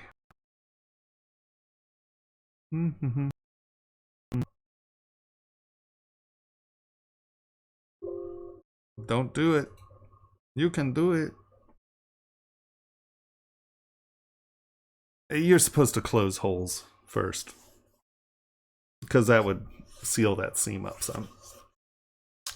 And then you wouldn't have this. Nah, it'll pull through. Maybe. You can do it.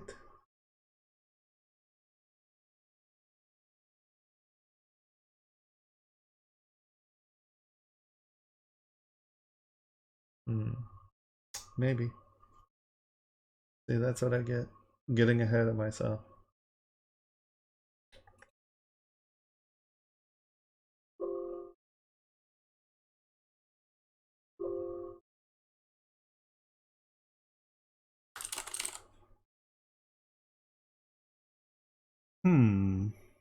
Okay.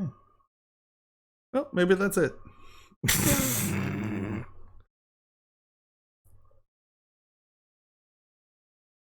Well, a lot of the retopology issues that you're seeing done in a lot of other programs are really for animation and such, where you have to have real control over where you're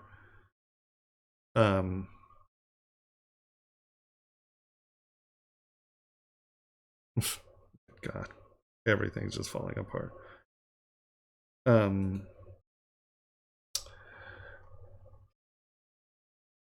Like for animation and gaming stuff, where you know you see the geometry around the eyes, so the eyes can blink and things like that.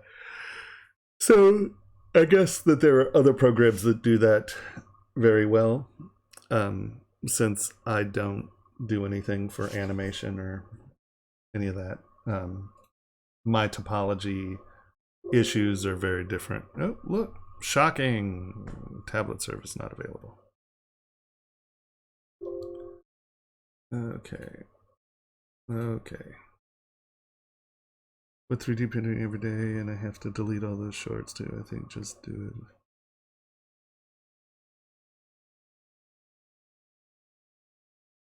Yeah, the easiest thing is just put it in a different tool, split it, and then just bring it back.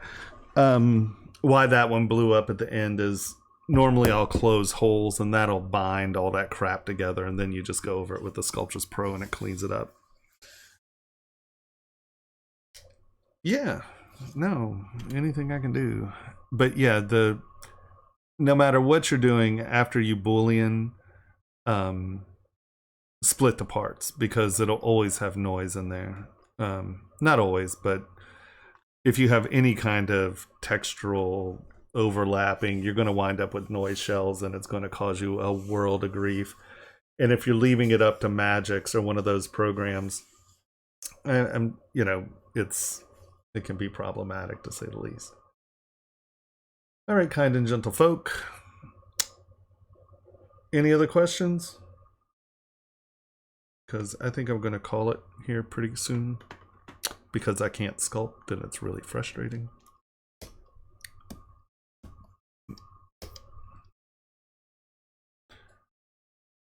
Yeah.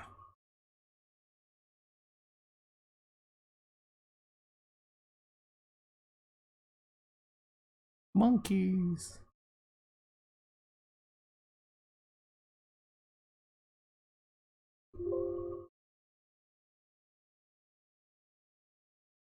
Here, let me see if we can do one more quick remesh for you.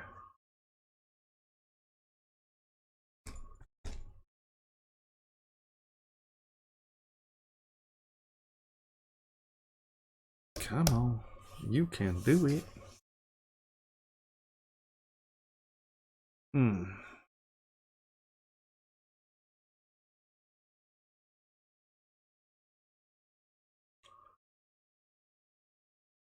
How we doing, guys? Anyone have any other question? This is just a bigger model.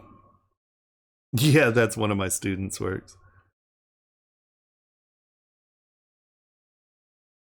Oh my god, Magix just makes me want to beat my head with a hammer.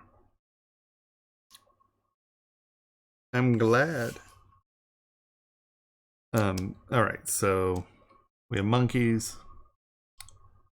Let us...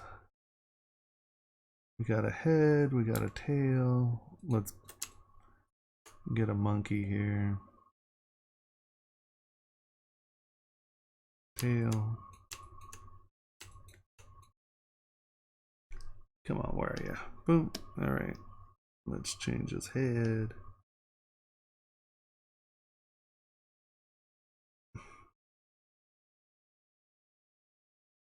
And is he sitting on a ball? Oh, there's a collar. We'll add that. There's a ball. And his tail. All right. So, since I have a bunch of different parts in here, right? But I know that this is what I want to do. We go merge visible. And that will bring us into a merge tool. So now everybody's in one tool, right? And now W. Once again, I tend to, what just happened there? Come on, you can work, okay. Center it and make sure it's all in the right place. Okay. And then come in. Remesh by union. Now, you know that you can do the, like, I merged all of these into one, and I'm going to come in here and I'm going to remesh by union. Now, you can do the exact same thing. How these are visible, right, is if you, let's say, make this start and make all of these pluses. The only problem with this is you have to make sure that you get some of these things that are not visible out, because often it will dump them in, not in the one unit, but it'll bring it into the model. So this is just an easier way to clean all the parts out of the model. And so now we come in, his feet aren't done. This is an early model, but that's the very unamused clap. W, remesh by union.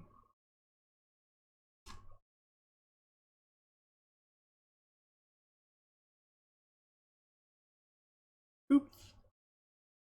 And once again we see, oh, look at that. It didn't union. I knew that went a little quick. So double check all the time, because see how it didn't actually union? All right, so we bring it back out. W, remesh by union. This is a big model. Like this is 10.9 million polys. Sometimes, see how it did it again? For some reason it's kicking this out. there's no way it Boolean that quick.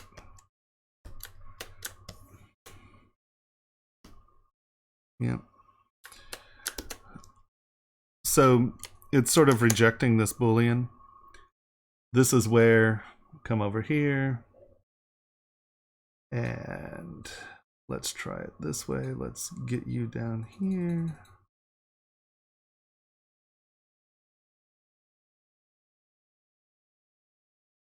And we will get you down here. So basically all I'm doing is I'm pulling the parts out that I want to make a Boolean out of, because you don't want them, what did I just do? Because you don't want them interspersed, you want them to be in the proper hierarchy. Otherwise, it's going to dump these models into your mesh, and that's not, it won't Boolean them, it'll bring them in as a different piece. But so let's go start and let's Boolean these, and let's see if it rejects this. All right, so those are off, right? Everybody's turned off. And now, boop, positive, positive, positive. We got what we see. Live Boolean. Ah, see, somebody's not right. Oh, it's because these are all negative, not positive. There we go. Everybody's positive. Make a Boolean mesh.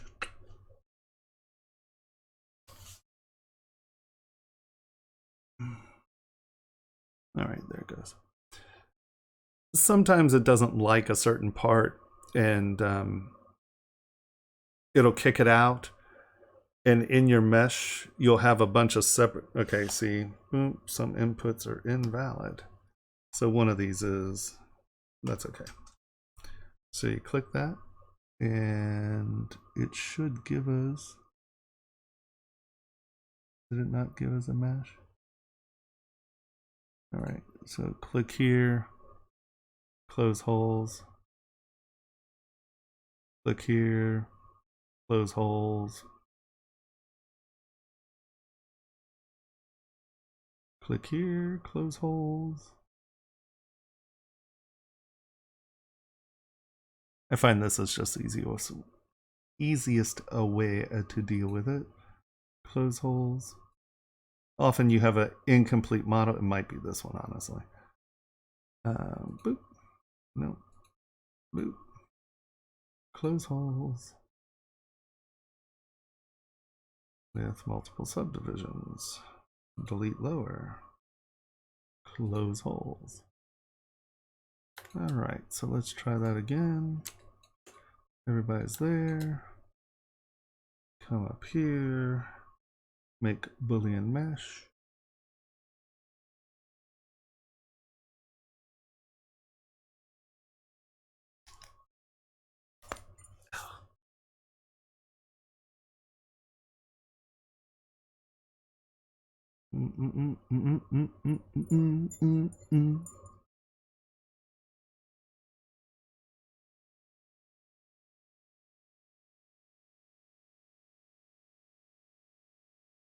You can do it. Put your mesh into it.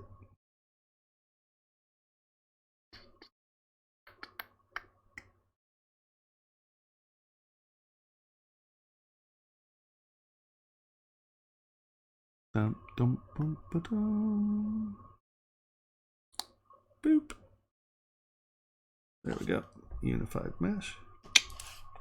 Here's our mesh. You can see it did it that time, right?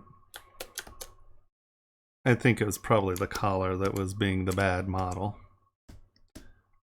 And now, because we've already pulled this out, split the parts, turn live Boolean off, split two parts, okie dokie. Okie dokie. Okay, you're not gonna do that.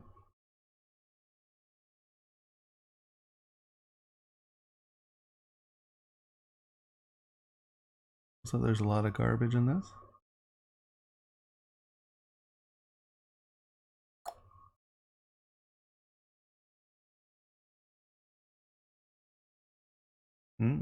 There's a lot of garbage in this, it seems. It's always interesting to see where the garbage is.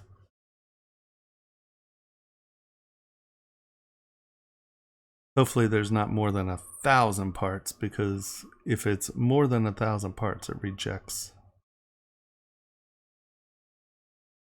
Thank you. Oof. There's definitely something in here that is noisy. My assumption it's the collar.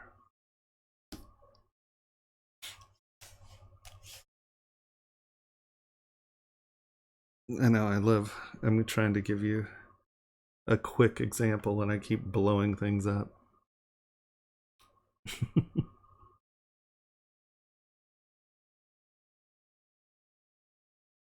Really? That's absurd.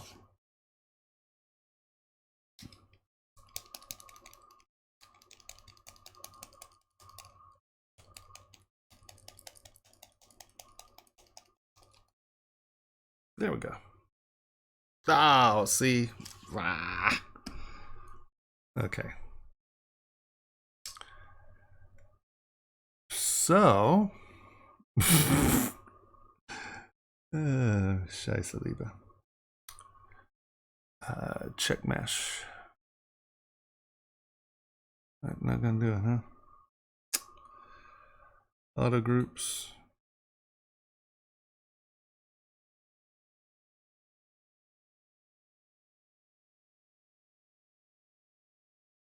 These are all the little ways to get out of this one here.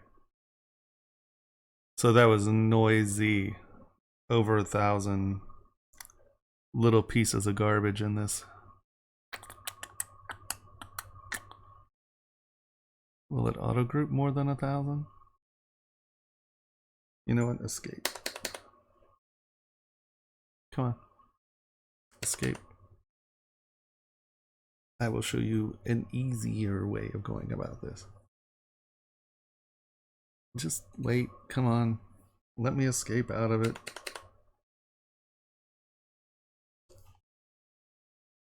Yeah, no. This is the world.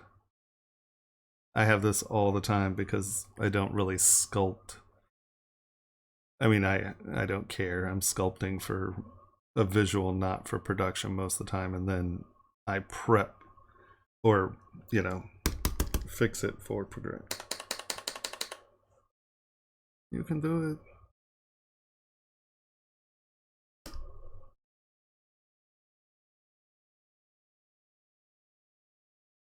It tried to auto group thousands of pieces when all I had to do was select the one piece and separate them. Yeah.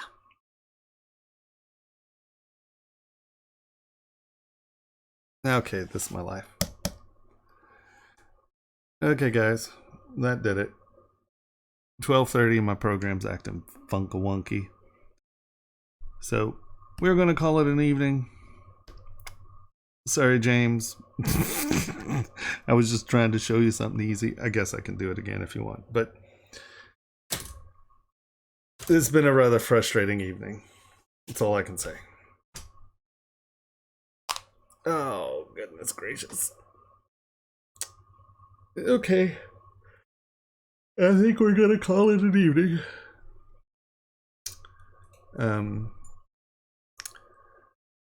Remember that the Pixelogic Summit's this weekend, or the ZBrush Summit's this weekend. So if you're not going to be able to show up, which you should try to if you're anywhere close, because it's great, definitely try to watch it.